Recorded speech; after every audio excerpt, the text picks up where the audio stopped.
ఈ వశిష్ఠ రామ సంవాదం ఎందుకు రావాల్సి వచ్చింది, ఏమేం మాట్లాడుకున్నారు అనేది ప్రారంభించాలి అంటే మళ్ళీ చాలా పెద్ద వ్యవహారం, చాలా పెద్ద ఇతివృత్తం చెప్పుకోవాలి. టూకీగా చెప్పుకోవాలి అంటే ఆ రోజు రాముణ్ణి రమ్మని పిలిచారు. విశ్వామిత్ర మహర్షి వచ్చాడు, నీతో మాట్లాడాలి, రమ్మని పిలిచారు. ఆయన రాలేదు అనే మాట రామాయణంలో లేదు, వచ్చాడనే ఉంది. ఆయన రాలేదు. ఎందుకు రాలేదు అంటే వార్తాహరులు కాదండి, ఆయన ఇప్పుడు రమ్మంటే రాలేదు అనేది పెద్ద విషయం కాదు, చాలా రోజుల నుంచి ముభావంగా ఉంటున్నాడు అని చెప్పారు. ఆ ముభావంగా ఉండటం ఏదో నేను చూస్తానని పిలుచుకురమ్మన్నాడు వశిష్ఠ మహర్షి. ఆయన్ని ఏదో విధంగా కింద మీద పెట్టి తీసుకొచ్చారు. తీసుకొస్తే ఆయన రకరకాల ప్రశ్నలు వేశాడు. ఎందుకు ముభావంగా ఉంటున్నావు అని అడిగితే రకరకాల ప్రశ్నలు వేశాడు. ఆ ప్రశ్నలకి సమాధానం చెప్పటానికి ఇద్దరు బాస్పిట్లేసి కూర్చున్నారు, వశిష్ఠ మహర్షి, విశ్వామిత్ర మహర్షి. ఆ తర్వాత వాళ్ళిద్దరి మధ్య జరిగినటువంటి సంభాషణ మొత్తం గ్రంథం నడిచిపోయింది. ఈ సంభాషణ అంతా ఎక్కడ మొదలవ్వాలి, ఎక్కడికి పూర్తవ్వాలి, ఎలా ప్రారంభం అవ్వాలి అనే దానికి నిర్దిష్టమైన విధానం ఆయన పెట్టుకున్నాడు. మనం అంత విస్తృతమైన వ్యవహారంలో లేం కాబట్టి ఆ సంభాషణ పక్కన పెట్టి వశిష్ఠుడికి రాముడికి జరిగినటువంటి సంభాషణ, ఆ సంభాషణని వాల్మీకి మహర్షి గారు గ్రంథస్థం చేశారు. గ్రంథస్థం చేస్తే మనకు దక్కింది అని తెలుస్తుంది అని అర్థం చేసుకుంటే సరిపోతుంది. అయితే ఎక్కడైనా ఒక కామన్ క్వశ్చన్ ఒకటి ఉంటుంది. ఇద్దరు మనుషులు మాట్లాడుకున్నారు, ఇద్దరు మనుషులు మాట్లాడుకున్న దాన్ని మనం ఎందుకు వినాలి? ఎవరైనా ఇద్దరు మాట్లాడుకుంటారు, రోడ్డు మీద మాట్లాడుకుంటారు, ఏకాంతంలో మాట్లాడుకుంటారు, లేదా ఎక్కడైనా మాట్లాడుకుంటారు. వాళ్ళిద్దరూ మాట్లాడుకున్న దాన్ని మనం ఎందుకు వినాలి అనేది ఒక కామన్ క్వశ్చన్, లేదా కామన్ సెన్స్తో కూడినటువంటి క్వశ్చన్. వాళ్ళిద్దరు ఏదో మాట్లాడుకుంటే మనం ఎందుకు వినటం అంటే వినవలసిందే, విని తీరవలసిందే అనటానికి వీళ్ళిద్దరి సంభాషణలో మనకు ఒక ప్రధానమైన అంశం ఉంది. అదేంటంటే వాళ్ళిద్దరూ మాట్లాడుకున్నది ఆత్మతత్వం గురించి. ఈ ఆత్మతత్వం అనేది వాళ్ళిద్దరికీ మాత్రమే సంబంధించింది కాదు, మనకి కూడా సంబంధించింది. కాబట్టి శ్రీరామచంద్రుడు ఏమడిగినా అది మనం అడిగినట్లే, వశిష్ఠ మహర్షి గారు ఏం చెప్పినా అది మనకు చెప్పినట్లే. కాబట్టి వాళ్ళిద్దరి సంభాషణ మనకు పూర్తిగా సంబంధించింది. ఇదేదో పక్క గదిలో మాట్లాడుకుంటుంటే చెవులు రిక్కించుకున్నటువంటి మామూలు వ్యవహారం కాదు, మనం చెవులు రిక్కించి విని తీరవలసినటువంటి వ్యవహారం. వాళ్ళిద్దరూ ఆత్మతత్వాన్ని గురించే మాట్లాడుకున్నారు. ఈ ఆత్మతత్వాన్ని గురించి వాళ్ళిద్దరూ మాట్లాడుకోవాల్సింది ఏముంది? ఉపనిషత్తులు ఉన్నాయి, బ్రహ్మసూత్రాలు ఉన్నాయి, మిగతా గ్రంథాలు ఉన్నాయి. వాటినే ఇంకోసారి తిరిగేసుకోమని చెప్పేస్తే సరిపోతుంది కదా. అంటే ఎప్పుడైనా సరే ఆత్మతత్వంలో ఎన్ని మాటలు మాట్లాడుకున్నా సరే సరిపోదు అని ప్రధానమైన అంశం ఒకటి ఉండనే ఉంది. ఆ ఉపనిషత్తుల యొక్క రహస్యాలని అర్థం చేసుకోవటంలో దారులు చూపించవలసిన అవసరం ఎప్పటికప్పుడు కొత్తగానే ఉంటుంది. కాబట్టి దీన్ని దృష్టిలో ఉంచుకొని వశిష్ఠ మహర్షి గారు ఆ ప్రశ్నలన్నింటినీ విని రామచంద్రుడు వేసిన వాటిని ఓపిగ్గా ఉపనిషత్ సిద్ధాంతాలని సమన్వయం చేస్తూ అక్కడక్కడ ఉపనిషద్ వాక్యాలను ఉటంకిస్తూ చక్కగా సమాధానాలు చెప్పుకుంటూ వచ్చారు. ఆ చెప్పుకుంటూ రావటంలో అక్కడున్నవే మళ్ళీ చెప్తే ఏమవుతుంది? లేదా నీరు అంటే ఏంటి అని అడిగిన వాడికి జలమనో, సలిలమనో, కమలమనో ఇలా రకరకాల వేరువేరు పదాలు చెప్పుకుంటే మాత్రం ఏం ఉపయోగం ఉంటుంది? కాబట్టి నీరంటే తెలియని వాడికి నీరంటే తెలిసేటట్లు చేయాలి. నీటి తాలూకు ప్రయోజనాలను తెలియచెప్పాలి. నీటి యొక్క స్వరూపాన్ని, స్వభావాన్ని, నీరు కాని వాటిని, నీటిని ఇంకొక దాన్ని వేరు చేయటం ఎలాగా, ఇలాంటి రకరకాల అంశాలను గురించి చెప్పాలి. కాబట్టి వాటన్నిటిని గురించి చెప్పటం కోసం ఆయన కొత్త ప్రణాళిక వేశారు. అది ఉపనిషత్తులలో ఉన్న ప్రణాళికే కానీ దాన్ని బాగా విస్తృతపరిచాడు. దాని ప్రకారం ఉదాహరణలు తీసుకుని ఉదాహరణలో చెప్పదలుచుకున్నటువంటి విషయాలన్నిటినీ చెప్పి ఉదాహరణను పూర్తి చేసి మళ్ళీ ఆ ఉదాహరణను వివరించి, ఉదాహరణలో ఈ పాయింట్ చెప్పాను దానికి ఇది అర్థం, ఈ పాయింట్ చెప్పాను దానికి ఇది అర్థం అని చెప్పుకుంటూ వచ్చి ఉదాహరణ పూర్వకంగా అడిగిన ప్రశ్నకు సమాధానం చెప్పటం అనేటువంటి పద్ధతిని ఆయన అనుసరించారు. దాని ప్రకారమే కోకొల్లలుగా కథలు దొరుకుతాయి. కానీ కథ చదివిన కిక్కు మాత్రం ఉండదు. కథ చదివేసుకున్నాము అనుకునేందుకు వీలుండదు. ఆ కథకి మళ్ళీ ప్రశ్నకి సమాధానానికి భయంకరమైనటువంటి సంబంధం ఉంటుంది. చాలా జాగ్రత్తగా చూసుకోకపోతే కథలో ప్రతి పార్టు ఎందుకు వచ్చింది అనే అంశం అర్థం కాని పరిస్థితిలో కథ ఉంటుంది. అలాంటి కథలని చాలా చెప్పారు. ఆ కథల్లో కొన్ని కథలు మాత్రం మనం తీసుకుందాము. బాగుండే కథలు, వీలుగా ఉండే కథలు, వీణులు విందుగా ఉండే కథలు, కొన్ని కథలు తీసుకుందాము. తీసుకుని ఆయన చెప్పినటువంటి ఆ అంశాన్ని గురించి మనం కూడా చర్చించుకుందాం. అయితే మనం 32,000 శ్లోకాలు 3 రోజులు అని మాట్లాడుకున్నాం. కానీ మన 3 రోజుల్లో ఈ చర్చకి 3 విషయాలని ప్రధానంగా నిర్దేశించుకుని పెట్టుకుందాం. లేదా మొత్తం సిరీస్కి ఆత్మ మాయోపశమ అని పేరు పెట్టుకుందాం. ఆత్మ, మాయ, ఉపశమ, ఈ 3 మన శీర్షకం అని అనుకోవచ్చు. దీని మీద మనం సాగించుకుందాము. సాధ్యమైనంత వరకు మొదటి రోజున ఆత్మ మీద నిలబడదాం. రెండో రోజున మాయలో, ఎలాగూ ఉన్న మాయే, ఆ మాయ మీద నిలబడదాం. మూడో రోజు ఉపశమించే విధానం ఏమిటి అనే మాట చెప్పుకుందాం. మొదటి రోజున రెండో రోజు మాట రాకూడదు, రెండో రోజు మూడో రోజు మాట రాకూడదు అనే నియమం ఏం లేదు. ప్రధానంగా వాటిని పెట్టుకుందాం. దాన్ని పెట్టుకుని మనం ముందుకు వెళ్దాం. మొదలు పెట్టుకోవడం కథతోనే మొదలు పెట్టుకుందాం. ఒక రాజుగారు ఉన్నారు. ఆ రాజుగారి ఇంట్లో ఒకరోజు ఒక దొంగ పడ్డాడు. రాజుగారింట్లో దొంగ పడటం అనేది పెద్ద ఇష్యూ కాదు. కానీ ఆ దొంగ రాజుగారి ఇంట్లో వాళ్ళ అమ్మాయితో ప్రేమలో పడ్డాడు. ఈ వచ్చిన దొంగ వచ్చిన పని చేసుకోకుండా ప్రేమలో పడటం అనేది కూడా పెద్దగా అబ్నార్మల్ కాదు. కానీ ఆ అమ్మాయి కూడా, రాజుగారి అమ్మాయి కూడా ఈ దొంగతో ప్రేమలో పడింది. ఈ దొంగ, వీళ్ళిద్దరి ప్రేమ ముదిరి పాకాను కూడా పడింది. పాకాను పడి ఎంత దాకా వెళ్ళింది అంటే రాజుగారికి కూడా విషయం తెలిసిపోయింది. ఏంటంటే కూతురు ఒక దొంగని ప్రేమిస్తోంది. ఆ దొంగ కూతురు ఎక్కడ కలుసుకున్నారు? ఈ రాజాస్థానంలోనే కలుసుకున్నారు. వాళ్ళిద్దరూ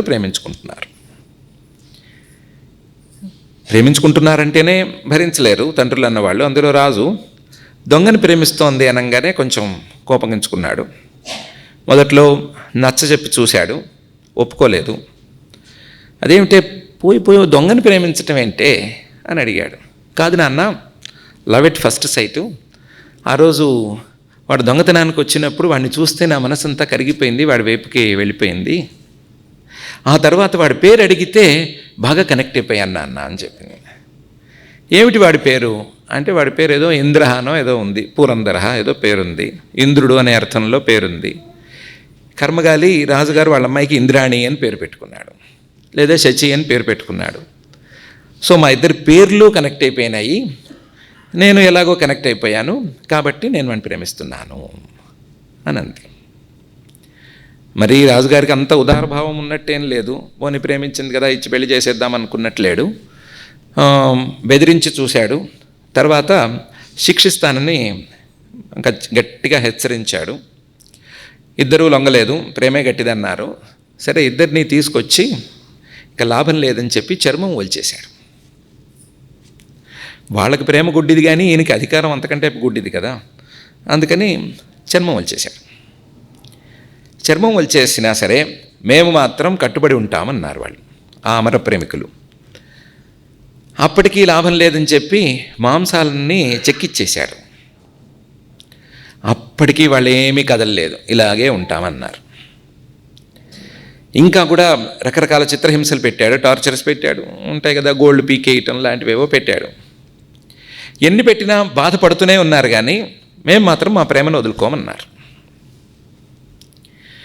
రాజుగారికి ఆశ్చర్యం వేయలేదు, కోపం తారస్థాయికి చేరి వాళ్ళ ఆస్థానంలో పురోహితుడిని పిలిచి, ఆ రాజుగారి ఆస్థానంలో పురోహితుడు అంటే మామూలు వాడు అవ్వకూడదు, అథర్వ మంత్రాలు బాగా తెలిసిన వాడు అవ్వాలి. నీతి శాస్త్రం ప్రకారం, ఆ నియమం ప్రకారం అథర్వ మంత్రాలు బాగా తెలిసిన వాడిని పురోహితుడిగా పెట్టుకోవాలి. నీకు బాగా మంత్రాలు వచ్చు కదా, అథర్వ మంత్రాలు వచ్చు కదా, వీళ్ళిద్దరి మీద ఏదైనా చేతపడి చేసి వీళ్ళిద్దరినీ ఏదో విధంగా నా కంటి ముందే హింసించు అని రాజుగారు అడిగాడు.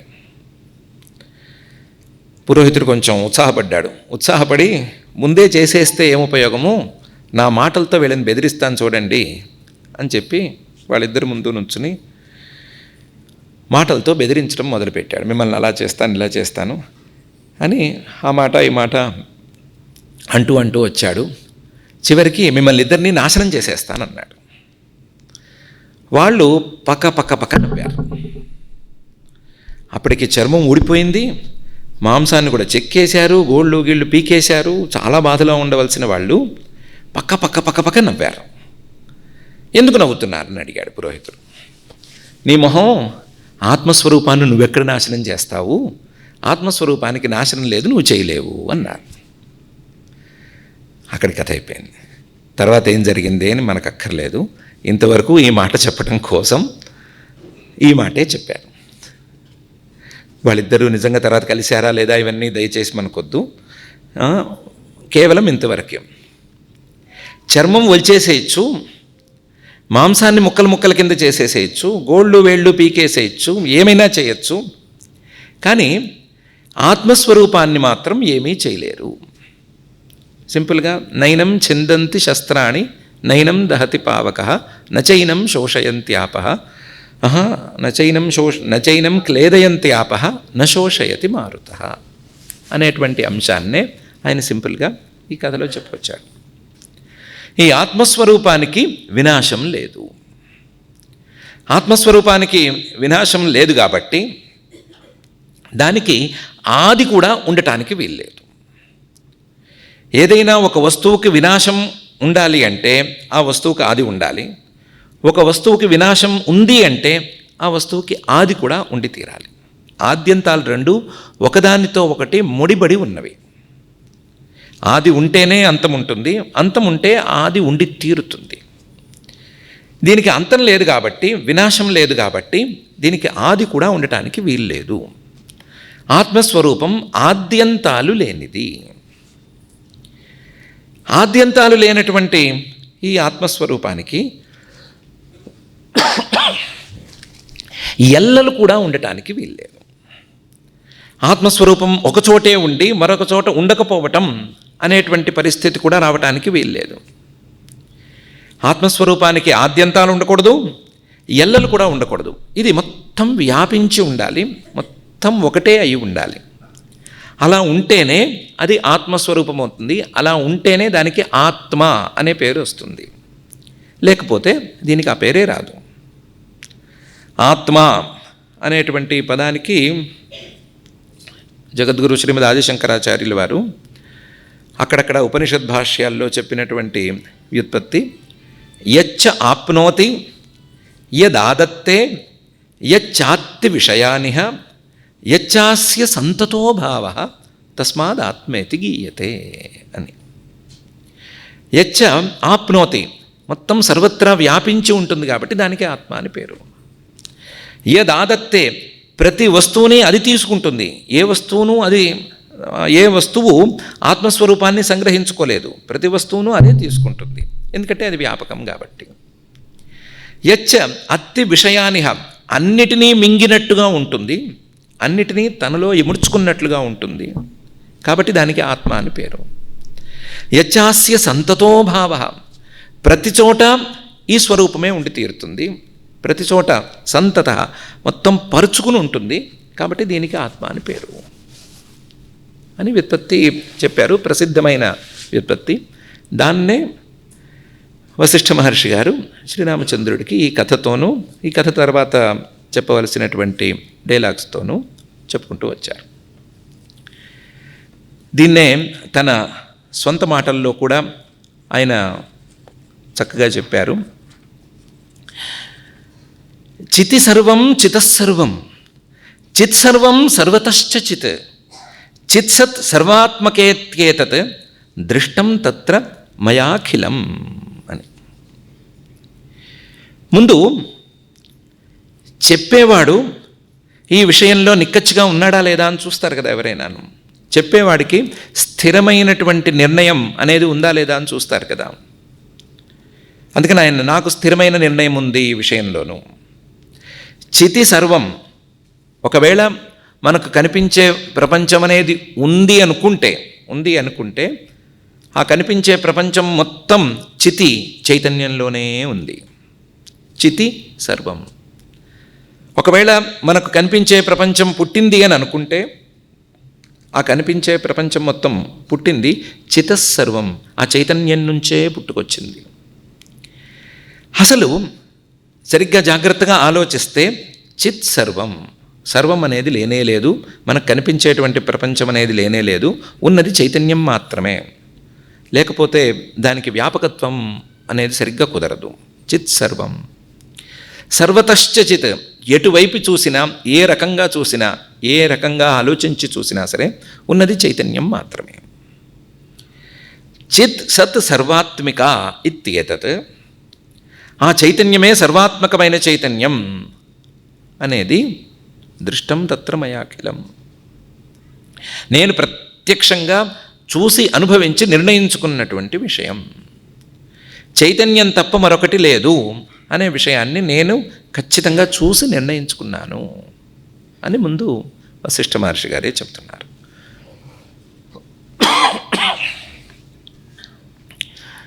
మనం మొదలుపెట్టుకుందేమో ఆత్మ అని మొదలుపెట్టాము. వశిష్ఠ మహర్షి గారు చిత్ సర్వం చితస్సర్వం అని అంటే దీన్ని కలిపి చూసుకుంటున్నాము. రెండిటికి పొంతన ఉండాలి కదా. ఆత్మ అంటే ఆత్మ తప్ప మరొకటి లేదు అనే మాట తీసుకోవాలి. చిత్ సర్వం చితస్సర్వం అనే మాట తీసుకుంటే ఏం ఉపయోగం అంటే దానికి ఆయన వేరే చోట సమాధానం సరిగ్గా చెప్పారు. చితో న భిన్నోనుభవ, భిన్నో నానుభవాదహం, న మత్తో భిద్యతే జీవ, న జీవాద్ భిద్యతే మనః అని మొదలుపెట్టి చెప్పారు. మళ్ళీ అది ఒక విస్తృతమైన వివరణ. చైతన్యం అంటే ఏంటి? చైతన్యం అంటే ఏంటి అంటే చైతన్యం అంటే అనుభవం. అనుభవం అంటే ఎక్స్పీరియన్స్ కాదు, జ్ఞానం, విజ్డమ్ అనానా. అనువాద పదాలు వద్దులే, వాటిల్లో వాళ్ళు ఏం చేశారో, ఎక్కడి నుంచి ఏం పదం పుట్టించారో, దాని అసలు అర్థం ఏంటో మనకు సరిగ్గా తెలియదు కాబట్టి అనువాదాలు ఏమొద్దు. జ్ఞానం, ఇదే చైతన్యం అనే పదానికి సరి అయిన అర్థం. ఈ జ్ఞానం కంటే చైతన్యం అనేది వేరు కాదు. చైతన్యం అంటే జ్ఞానం. జ్ఞానం అనేదే ఆత్మ. జ్ఞానం కంటే వేరుగా ఆత్మస్వరూపం లేదు, ఆత్మస్వరూపం కంటే వేరుగా జ్ఞానం అనేది ఉండదు. అందులోనూ అనుభవం అలాగే ఆత్మస్వరూపం ఈ రెండు కలిసే ఉంటాయి, లేదా ఈ రెండు ఒకటిగానే ఉంటాయి. ఎందుకు ఒకటిగా ఉంటాయి అంటే ఎవరికైనా ఒకసారి అనుభవం అనేది వస్తే, ఫలానా విషయంలో నాకు నిర్ణయం అనేది కలిగింది అని వస్తే, ఆ విషయంలో సందేహాన్ని ఒప్పుకోకపోవటం అనేది అలవాటులో ఉంటుంది. నేను ఖచ్చితంగా చూశాను అన్న తర్వాత చూశానా లేదా, చూసింది అదేనా కాదా అనేటువంటి సందేహాలు ఎక్కువ రావు. సందేహాలు రావటానికి వేరువేరు కారణాలు ఉండొచ్చు. విశ్వాసం లేకపోవటం, లేదా ఎప్పటికప్పుడు సరిగ్గా చూడటం అలవాటు లేకపోవటం, ఇలాంటి కారణాలు ఉండవచ్చు. కానీ చూశాను నిర్ణయం అని అన్న తర్వాత అందులో సందేహాలు లేవు.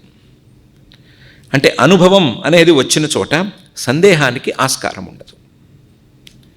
చాలా జాగ్రత్తగా చూసుకుంటే మనకు ఎన్ని సందేహాలున్నా, ఎన్ని విషయాల్లో సందేహాలున్నా, నేనున్నానా లేనా అనేటువంటి విషయంలో సందేహం లేదు.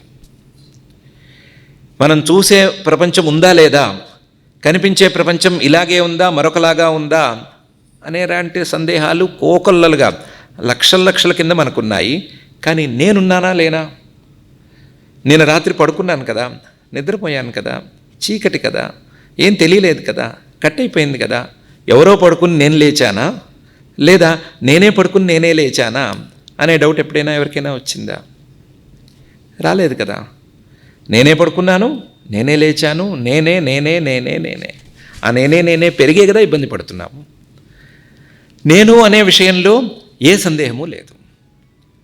ఈ ఆత్మ అనుభవ స్వరూపం కాబట్టే ఎప్పుడూ అనుభవంలాగా వెలుగుతూనే ఉంటుంది కాబట్టే ఆత్మ విషయంలో ఎవరికీ సందేహం రావటం లేదు.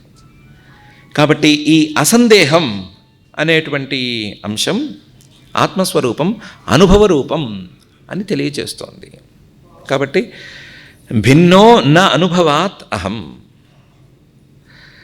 ఇప్పుడు అహం అంటే నేనెవరు? జీవుణ్ణి కదా. సో న మత్తో భిద్యతే జీవ. నాకంటే వేరుగా జీవుడు అనేవాడు లేడు కదా. జీవుడు వేరు నేను వేరు అని ఎవరు అనటం లేదు. జీవుడే నేను. కాబట్టి నేనే అనుభవ రూపమైనటువంటి చైతన్య రూపమైనటువంటి ఆత్మను అని స్పష్టంగా తెలుస్తోంది. కాబట్టి ఆత్మస్వరూపంలో సందేహాలు లేవు అని ఒక్కసారి అనుకున్న తర్వాత, ఆత్మస్వరూపంలో ఏ సందేహాలకు ఆస్కారం లేదు అని అనుకున్న తరువాత, ఆ ఆత్మస్వరూపం చైతన్య రూపమే, ఆత్మస్వరూపం అనుభవ రూపమే అని ఒప్పుకోక తప్పని పరిస్థితి ఏర్పడింది.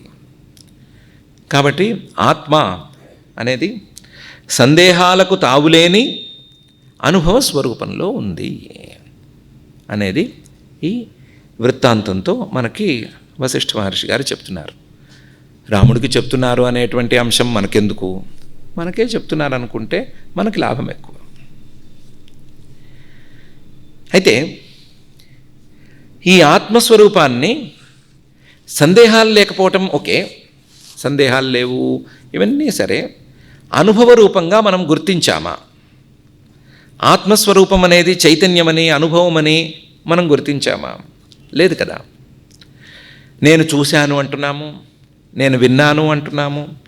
నేను విన్నాను, నేను వేరు, వినికిడి వేరు.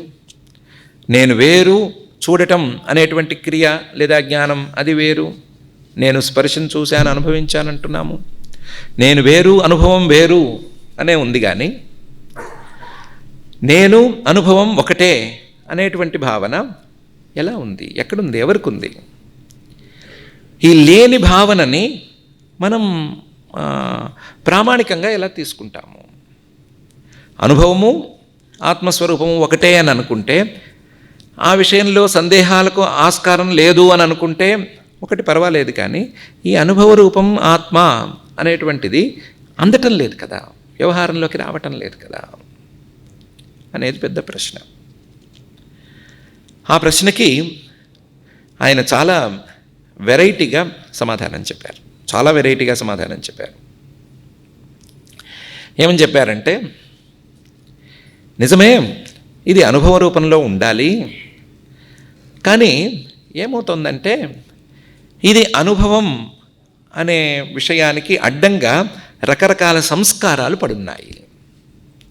రకరకాల సంస్కారాలు, ఆ సంస్కారాలు ఏం చేస్తున్నాయంటే ఈ ఆత్మస్వరూపాన్ని అనుభవాన్ని విడదీసి చూపిస్తున్నాయి.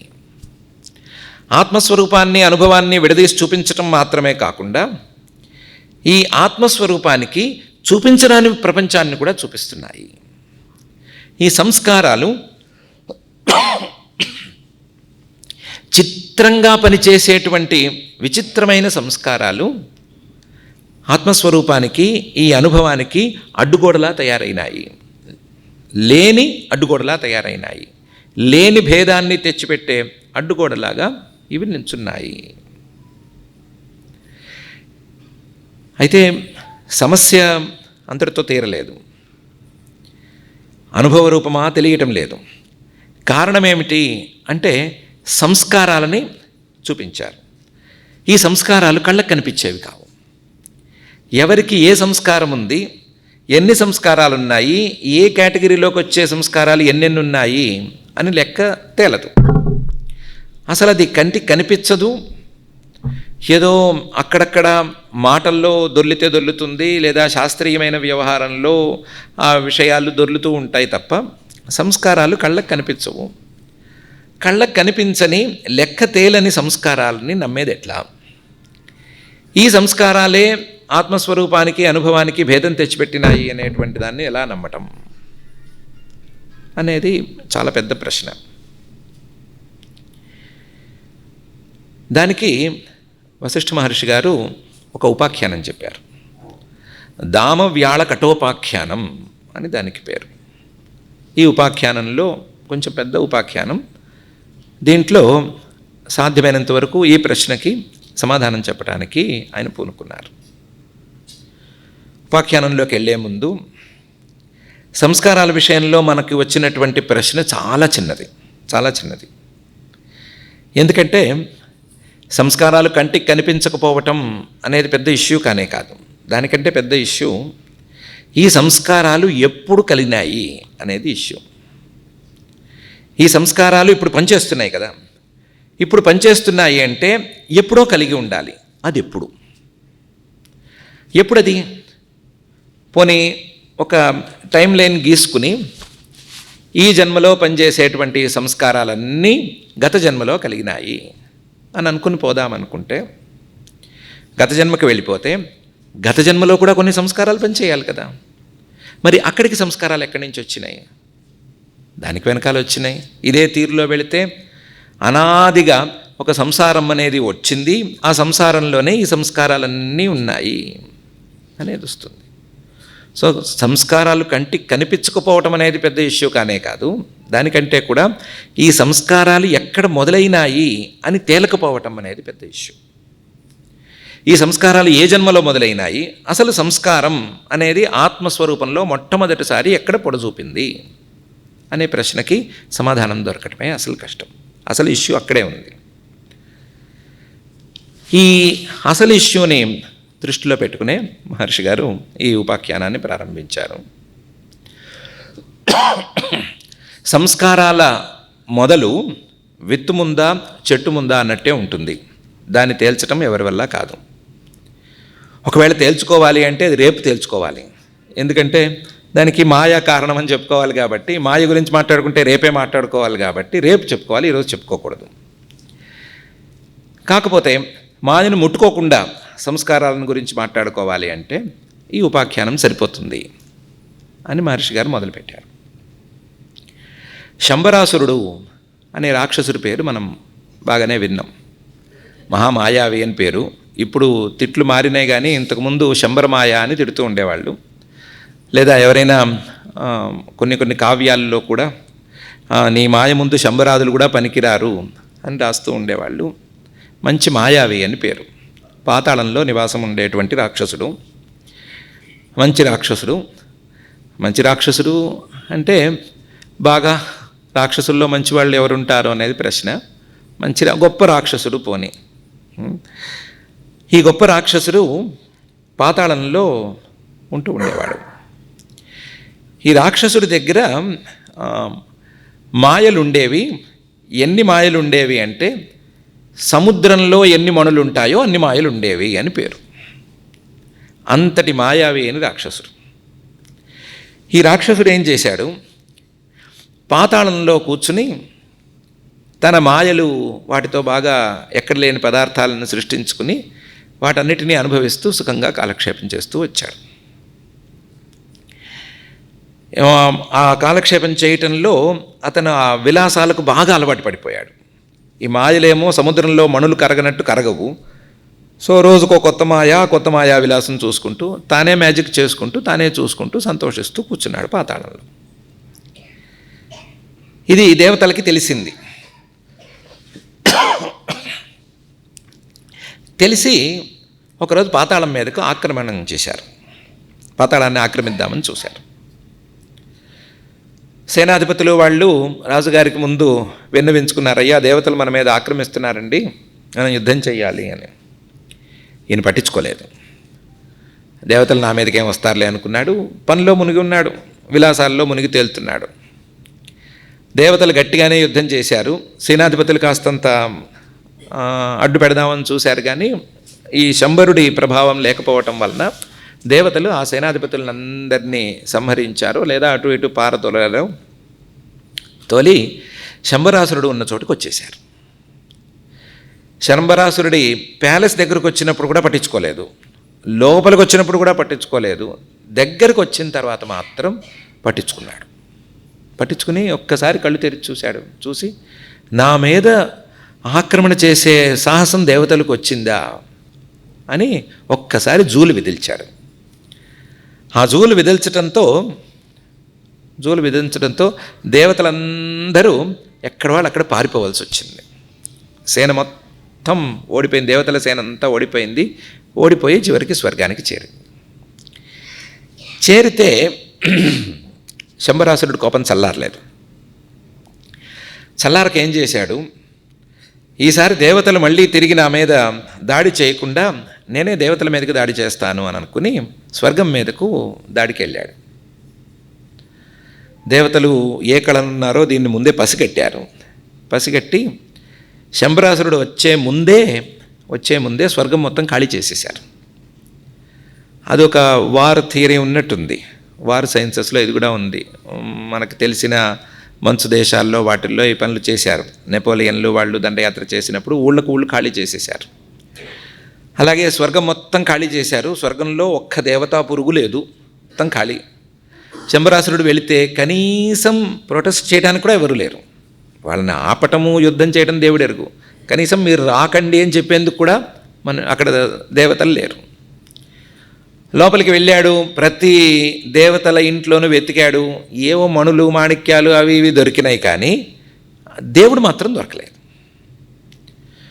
దొరక్కపోతే మంచిదే కదా, అవన్నీ ఎత్తుకురావచ్చు కదా అని మనలాంటి వాళ్ళకి అనిపిస్తుంది. కానీ శంబరాసురుడికి అనిపించలేదు. చాలా ఫ్రస్ట్రేట్ అయ్యాడు. ఇదేంటి ఇలా జరిగిపోయింది అని చాలా కోపగించుకుని సరేలే దీనికి ఒక దారి చూద్దాము అని అనుకుని సేనాధిపతులను పిలిచి మీరు ఈ స్థానాల్లో ఉండండి, ఈ అష్టదిక్పాలకుల స్థానంలో మీరుండండి అని ఒక్కొక్కళ్ళని ఆ స్థానాల్లో పెట్టి ఎవరైనా ఇక్కడికి వస్తే వెంటనే నాకు కబురు చేయండి అని చెప్పి మళ్ళీ పాతాళానికి వచ్చి యథాప్రకారం విలాసాల్లో మునిగి తేలుతున్నాడు. దేవతలు ఏం చేశారంటే సేనాధిపతులను కొంతమందిని పెడతాడు కదా, ఒకేసారి మూకుమ్మడిగా దాడి చేసి ఈ సేనాధిపతుల్ని తోలేసి వాళ్ళు మళ్ళీ స్వస్థానాల్లో కూర్చున్నారు. సేనాధిపతులు వీళ్ళని తోలితే కొంతమంది పోతారు, కొంతమంది ఉంటారు కదా. ఉన్నవాళ్ళు ఎవరో శంబరాసురుడికి కబురు పెట్టడం. శంబరాసురుడు మళ్ళీ ఓ అని అరుచుకుంటూ స్వర్గం మీదకి రావటం, స్వర్గంలో మళ్ళీ పురుగు ఉండకపోవటం. పురుగు లేదు కదా అని కోపగించుకుని అక్కడెక్కడ స్థానాల్లో పెట్టి మళ్ళీ తను పాతాళానికి వెళితే దేవతలు వచ్చి ఆ స్థానాల్లో ఉన్న వాళ్ళని కొట్టేస్తూ ఉండటం. ఇదో వార్ స్ట్రాటజీలో 3 సార్లు నడిచేసరికి శంబరాసురుడికి కోపం చాలా ఎక్కువైపోయింది. వీళ్ళు ఏదో మాయ చేస్తున్నారు, దేవతలు ఏదో మాయ చేస్తున్నారు, నా ముందే మాయలు చేస్తున్నారు, ఈ మాయలు నేను చూస్తానని చెప్పి ఏం చేశాడంటే 3 రాక్షసుల్ని తన మాయాశక్తితో పుట్టించాడు. వాళ్ళ పేర్లు దామః, వ్యాళః, కటః అని పెట్టాడు. దామ, వ్యాళ, కటః. పేర్లకు తగ్గట్టుగా వాళ్ళ స్వభావాలు ఉండేటట్లు తానే డిజైన్ చేశాడు. దామ అంటే తాడు అని అనుకోవచ్చు. ఆ తాడులాగా అందరినీ కట్టకట్టి ఒకేసారి సంహరిస్తాడు అనే పేరుతో శత్రువులందరినీ ఒక తాటి మీదకి తీసుకొస్తాడు అనే అర్థంలో ఒకడికి దామః అని పేరు పెట్టుకున్నాడు, లేదా దామ అని పెట్టచ్చు. మరొకడికి వ్యాళః అని పెట్టాడు. వ్యాళః అంటే పాములాగా శత్రువులను కరిచేస్తాడు అనే అర్థంతో ఇంకొకడికి వ్యాళః అని పేరు పెట్టుకున్నాడు. 3వ వాడికి కటః అని పెట్టాడు. కటః అంటే మామూలుగా చాప అని అర్థం. అదే యుద్ధ పరిభాషలో చిల్లుల కవచం అని అర్థం. చిల్లులుగా ఉండేటువంటి కవచం అంటే కవచం అనే అర్థంలో పెట్టుకున్నాడు కటః అని. ఈ కటః అనేవాడు తన వాళ్ళని కవచంలాగా ఏ హాని జరగకుండా కాపాడతాడు, వీడి పని అది అని అనుకున్నాడు.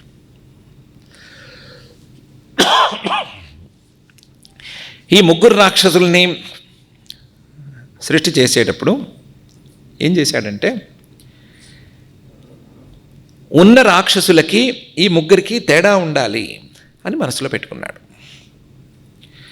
ఉన్న రాక్షసులు యుద్ధం చేస్తున్నారు, కానీ ప్రాణభయంతో యుద్ధం చేస్తున్నారు. ఉన్న రాక్షసులు యుద్ధం చేస్తున్నారు, ఎప్పుడైనా ఒక్క అడుగు వెనక్కి వేయవలసి వస్తే వెనక్కి వేసి పారిపోయి వచ్చేస్తున్నారు.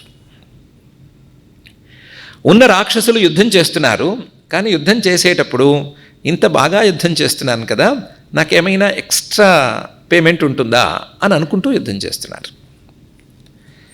ఇప్పుడు బాగా అలవాట్లు పోయినాయి, కానీ కై జీతగాళ్ళు అని ఉండేవాళ్ళు. యుద్ధానికి రోజు కూలీకి యుద్ధానికి సైనికుల్ని తెచ్చుకునేవాళ్ళు పాతకాలంలోనూ. బాగా యుద్ధం చేస్తే 100 రూపాయలు ఇచ్చే చోట 150 రూపాయలు ఇచ్చేవాళ్ళు పాపం. ఆ 150 రూపాయల కోసం ఓహో పరిగెత్తేవాళ్ళు. వీళ్ళు కూడా కై జీతగాళ్ళలాగా పనిచేస్తున్నారు. కాబట్టి వీళ్ళు యుద్ధాన్ని పూర్తిగా ఏకాగ్రతతో చేయట్లేదు. యుద్ధం ఏకాగ్రతతో చేయకుండా వీళ్ళకి సంస్కారాలు అడ్డం పడుతున్నాయి. కాబట్టి కొత్తగా వచ్చే ఈ 3 రాక్షసులకి ఏ సంస్కారాలు ఉండకూడదు. వాళ్ళకి ప్రాణభయం ఉండకూడదు. అసలు ప్రాణాలంటే ఏంటి, భయం అంటే ఏంటి అని ఉండకూడదు. యుద్ధంలో ఒకసారి ముందుకు వెళ్ళటం, ఒకసారి వెనక్కి వెళ్ళటం, ఏదో అలల్లాగా ఉండాలి అనటం, ఇలాంటి మాటలే ఉండకూడదు. యుద్ధం అంటే ముందుకు వెళ్ళిపోతూ ఉండటమే. వాడు దాముడు ఏం చేయాలి, ఎప్పుడు కట్టేస్తూనే ఉండాలి. ఎంతమంది వస్తే ఎంతమందిని కట్టేస్తూ ఉండాలి. వ్యాళుడు ఎంతమంది వస్తే అంతమందిని కరిచేయాలి. కటుడు ఎంతమంది వచ్చినా సరే 25 మంది తర్వాత నేను పనిచేయను అనకూడదు. 25 కాదు, 30 కాదు, 40 కాదు, ఎంతమంది వచ్చినా సరే ఆపేస్తూనే ఉండాలి అని వాళ్ళలో సంస్కారాలు అనేవి లేకుండా చాలా క్లీన్గా డిజైన్ చేశానని అనుకుని వాళ్ళని వదిలిపెట్టాడు. ఈ సృష్టి చేయటం ఏంటి, సంస్కారాలు లేకపోవటం ఏంటి అనేదేమీ అక్కర్లేదు. వశిష్ఠ మహర్షి గారు కథలు చెప్పినా సరే కథలో ఎక్కడ లాజిక్ మిస్ అవ్వరు. కనీసం అణువంత లాజిక్ కూడా మిస్ అవ్వరు. ఇక్కడ కూడా ఏం మిస్ అవ్వలేదు. మనందరికీ యోగశాస్త్రంలో యోగులు కాయ వ్యూహాన్ని నిర్మిస్తారు అనే విషయం తెలుసు కదా.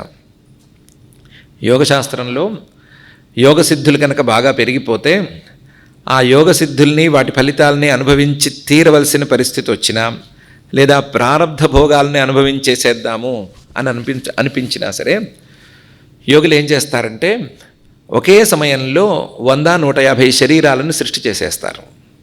100-150 శరీరాలను సృష్టి చేసి ఆ శరీరంలో మనసుల నుంచి, మనసు అంటే చిప్ అనుకుంటే ఆ చిప్పుల్ని పెట్టి ఆ చిప్పులో వేరే ఏమీ లేకుండా కేవలం ఆ భోగాన్ని అనుభవించటం, ఊరికే కూర్చోటం అన్నట్టుగా డిజైన్ చేసి పెడతారు. అది కాయవ్యూహం అని ప్రసిద్ధమైనటువంటి వ్యవహారం. ఇది ఉంది. అది యోగ బలంతో మాత్రమే సాధ్యం. యోగ బలంతో ఉన్న వాళ్ళకి సాధ్యం. ఆ కాయవ్యూహంతో కొత్త శరీరాలని సృష్టి చేయొచ్చు, కానీ ఆ శరీరాలతో పనులు ఏం చేయలేరు. కేవలం ఏ భోగం కోసం శరీరాన్ని సృష్టి చేశాడో ఆ భోగాన్ని అనుభవించి అది ఊడిపోవటమే. ఈ పద్ధతి ఉంది కదా. అలాగే మాయావ్యూహం అని ఒక పని చేశాడు. యోగానికి యోగ సిద్ధులకి ఎంత బలం ఉందో మాయకి అంతే బలం ఉంది కదా. పోని కొంతైనా ఉంది కదా. ఆ మాయాబలంతో సృష్టి చేశాడు. మాయాబలంతో సృష్టి చేసినప్పుడు ఆ చిప్పు పెట్టేటప్పుడు అక్కడేమో భోగానికి కావాల్సిన సంస్కారాన్ని పెడతారు కదా. ఇక్కడ సంస్కారం పెట్టకుండా పెట్టాడు. మనసును పెట్టాడు, కానీ అందులో సంస్కారం ఉండకూడదు అని పెట్టాడు. ఇది చాలా వరకు వర్కౌట్ అయిపోయింది. ఎంతలా వర్కౌట్ అయిందంటే దేవతలు ఆశ్చర్యపోయేంతలా వర్కౌట్ అయింది. ఈ దామ వ్యాళ కటులు 3 మీద పడ్డారు. మీద పడ్డ వాళ్ళకి భయం తెలియదు, ప్రాణం తెలియదు, భయం తెలియదు, ఇంకోటి తెలియదు, వెనకాడడం తెలియదు, ఏమీ తెలియదు, ఎందుకు చేస్తున్నామో కూడా తెలియదు. మీద పడి యుద్ధం చేసేస్తూనే ఉన్నారు. దేవతలు క్షణాల్లో ఓటమి అనే కొరలు చిక్కున్నారు. క్షణాలు, ఎక్కువసేపు ఏం పట్టలేదు వీళ్ళ దెబ్బకి. దాంతో దేవతలు బెంబేలెత్తిపోయారు. బెంబేలెత్తిపోయి ఎలాగైనా వీళ్ళని అణిచేద్దామని అనుకున్నారు. ఎటువైపు వెళ్ళినా వీళ్ళని అణచటం అనేది సాధ్యం కావటం లేదు. ఇంకా చేసేదేమీ లేక పరిగెత్తుకుంటూ బ్రహ్మగారి దగ్గరికి వెళ్ళారు. బ్రహ్మగారు, మీ సృష్టిలో వాళ్లే కదా రాక్షసులు, వాళ్ళని ఏదో ఒకడిని ఇలా కాకపోతే మరొకడిని ఇంకో రకంగా కాకపోతే అని ఏదో విధంగా ఓడిస్తూ వస్తున్నాం కదా. ఈ 3 మాత్రం ఎందుకండి మాతో ఓడట్లేదు? వాళ్ళు వస్తేనే మేము ఓటమి భయానికి గురవుతున్నాము, అంతలా ఉన్నారు, ఎలాగండి అని అడిగారు. అడిగితే బ్రహ్మగారు అన్నారు, సారీ నాది కాదు, ఇది శంబరాసురుడి సృష్టి, వాడి సృష్టిలో భాగం. అయితే ఏం చేయాలి శంబరాసురుడి సృష్టి, వాళ్ళేమో అలా ఉన్నారు. వాళ్ళు ఉంటే గెలవటం అనేది సాధ్యపడట్లేదు, ఏం చేయాలి అంటే బ్రహ్మగారు చెప్పారు, ఏం చేయలేము. ఆ శంబరాసురుడికి ఇంకా 1,00,000 సంవత్సరాల ఆయుష్ ఉంది, అంతవరకు వాడిని ఏం చేయలేము, వాడిని మీరు కూడా ఏం చేయలేరు. వాడి మరణం అనేది శ్రీమన్ మహావిష్ణువు చేతిలో ఉంది, ఆయన దిగి వచ్చేంత వరకు ఏం చేయలేము. ఆయనతో ప్రాబ్లం ఏంటంటే ఆయన దిగి వద్దామనుకుని ఏదో పాయింట్ ఫిక్స్ అయి ఉంటాడు, అప్పుడే వస్తాడు, ముందు వచ్చేసాడు. కాబట్టి 1,00,000 సంవత్సరాలు ఈ శంబరాసురుణ్ణి భరించక తప్పదు. 1,00,000 సంవత్సరాల్లో మరి వీళ్ళ మీద పడ్డారు కదా అంటే ఒక పని చేయండి. వాళ్ళ బలం ఏంటంటే వాళ్ళకి మనస్సుల్లో సంస్కారాలు లేవు, వాళ్ళకి ప్రాణభయం లేదు, యుద్ధంలో అపజయ భయం అనేది లేదు, ఓటమి భయం లేదు. ఎందుకంటే ఓటమి అంటే తెలియదు, ప్రాణం అంటే ఏంటో తెలియదు. అలాగే వాళ్ళకి యుద్ధం తప్ప మరొకటి లేదు, తెలియదు. వాళ్ళలో భోగం లేదు. మీరు సాయంకాలం అయ్యేసరికి ఓ బెల్లు కొట్టేసుకుని, బెల్లు అవుతూనే ఇది ధర్మయుద్ధం అని పేరు పెట్టేసుకుని యుద్ధం ఆపేసి వెళ్ళి కూర్చుని ఏదో కాలక్షేపం చేస్తున్నారు కదా, వాళ్ళు అలా చేయరు. ఎందుకంటే వాళ్ళకి ఇంకో పని చేత కాదు, ఇంకో సంస్కారమే వాళ్ళలో లేదు. మీరు ఏమైనా చేయగలిగితే ఒక పని చేయండి, వెళ్ళి వాళ్ళలో కొత్త కొత్త సంస్కారాలు పుట్టేటట్లు చేయండి. ఎలా చేయాలి? సంస్కారాలు లేని ఆ మొద్దుల ముందు సంస్కారాలు పుట్టాలి అంటే ఏం చేయాలి అంటే మీరు వెళ్ళి వాళ్ళకి భయం అంటే ఏంటో చూపించండి, మీరు వెళ్ళి వాళ్ళకి మోసం అంటే ఏంటో చూపించండి, మీరు వెళ్ళి వాళ్ళకి ప్రాణభయం అంటే ఏంటి, యుద్ధంలో ఓటమి భయం అంటే ఏంటి, సంధి అంటే ఏంటి, ఇవన్నీ చూపించండి. వాళ్ళకి భోగాలంటే ఏంటో చూపించండి. చూపిస్తే సర్వనాశనం అయిపోతారు, ఏం భయం లేదు, పని చూసుకోండి అన్నాడు. ఈ దేవతలు వెళ్ళారు. వెళ్ళిన వాళ్ళు యుద్ధం మొదలుపెట్టారు. యుద్ధం మొదలెట్టి కాసేపు యుద్ధం చేసి తర్వాత తెల్ల జెండా పట్టారు. సంధి సంధి సంధి అన్నారు. సంధి అంటే ఏంటి అని అడిగారు ఈ ముగ్గురు. వాళ్ళకి సంధి తెలియదు, యుద్ధం తెలుసు. సంధి అంటే యుద్ధంలో ఓడిపోయే పరిస్థితులు ఉంటే మేము ఓడిపోము, అలాగని యుద్ధము చేయము, మీతో సరి చేసుకుంటామని అర్థం అండి అని ఈ దేవదూత వెళ్ళి ఎవరో చెప్పాడు. ఆహా అవునా అని అనుకున్నాడు. వాడి కర్మ కాలింది, ఆ సంస్కారం మనసులో పడింది. సరే సంధిని ఒప్పుకుందాం, రమ్మనండి, సంధికి ఏం చేయాలని అడిగారు. అడిగితే సంధిలో చర్చలు ఉంటాయి, ఆ సంధి చర్చలు చేయాలి అన్నారు. అదే చర్చ అంటే ఏంటి అన్నాడు. చర్చ అంటే ఇది, ఇద్దరు ఇటు అటు కూర్చుంటారు, మధ్యలో అవి ఇవి పెడతారు, ఆయన కాడికి తాగుతూ ఉండటం, ఆ టీలు బిస్కెట్లు ఆయన కాడికి తింటూ ఉండటం, తాగుతూ ఉండటం, మాట్లాడుకుంటూ ఉండటం, ఇదే చర్చ అన్నారు. సరే ఓకే, ఆ చర్చలకి రండి అన్నారు. చర్చలు కూర్చున్న తర్వాత ఈ దేవతలు ఏం చేశారు, ఆ చర్చల్ని మొదలుపెట్టి ఆ చర్చల్ని వాగ్వాదాలుగా మార్చి ఆ వాగ్వాదాలను మళ్ళీ యుద్ధంగా మార్చారు. అదేంటి చర్చలు అన్నారు, కూర్చుని మాట్లాడతామన్నారు, యుద్ధం చేస్తారేంటి అని అడిగారు వాళ్ళు. ఇంతకుముందు యుద్ధమే చేసేవాళ్ళు, ఇప్పుడు అడుగుతున్నారు వాళ్ళు, పాపం యుద్ధం చేస్తున్నారేంటి అని అడిగారు. యుద్ధం చేస్తున్నారు, ఇదొక యుద్ధ నీతి అన్నారు వీళ్ళు. అవునా, యుద్ధంలో నీతి ఉంటుందా అని అడిగారు వాళ్ళు. ఉంటుంది అన్నారు. సరే మళ్ళీ యుద్ధం మొదలైంది. యుద్ధం మొదలైన కొంతసేపటికి మళ్ళీ తెల్ల జెండా వచ్చింది. తెల్ల జెండా అంటే సంధి అని తెలిసింది కదా, అసంధి అయితే రండి అన్నారు వాళ్ళు. ఈసారి వీళ్ళు ఏం చేశారు, దేవతలు మా స్వర్గంలో దొరికే మణులండి ఇవి, మాణిక్యాలండి ఇవి అని మొదలుపెట్టారు. దీన్ని ఇవ్వటం ఏమంటారు అంటే దేవతలు అన్నారు, మా లోకంలో ఏమంటారు తెలీదు, భూలోకంలో మాత్రం లంచం అంటారు అని చెప్పారు. ఆ లంచం ఇవ్వటం అలవాటు చేశారు, గిఫ్ట్లు ఇవ్వటము ఇవన్నీ అలవాటు చేశారు. ఆ గిఫ్ట్లు ఇవ్వటం తీసుకున్న తర్వాత మీరు గిఫ్ట్ తీసుకుంటే ఇలా ఉండాలి అలా ఉండాలి అని కొత్త రూల్స్ పెట్టారు. అది వాళ్ళు ఒప్పుకోలేదు. ఒప్పుకోకపోవడంతో మళ్ళీ ముదిరేసరికి మళ్ళీ యుద్ధానికి వచ్చి ఈసారి యుద్ధంలో మళ్ళీ తెల్ల జెండా పట్టారు. తెల్ల జెండా పట్టి ఈసారి మీ గిఫ్ట్ల కింద అప్సరసలను పంపిస్తున్నామన్నారు. అప్సరసలు అంటే ఎవరన్నారు. అక్కడి నుంచి వ్యవహారం ఇంకా ముదిరి పాకాన్ని పడిపోయింది. ఇలా వీళ్ళు ఈ దామ వ్యాళ కటులు ముగ్గురికి కూడా రకరకాల సంస్కారాలని పుట్టించారు దేవతలు. పుట్టించడంలో ఏం చేశారంటే తొందరగా పుట్టించేశారు.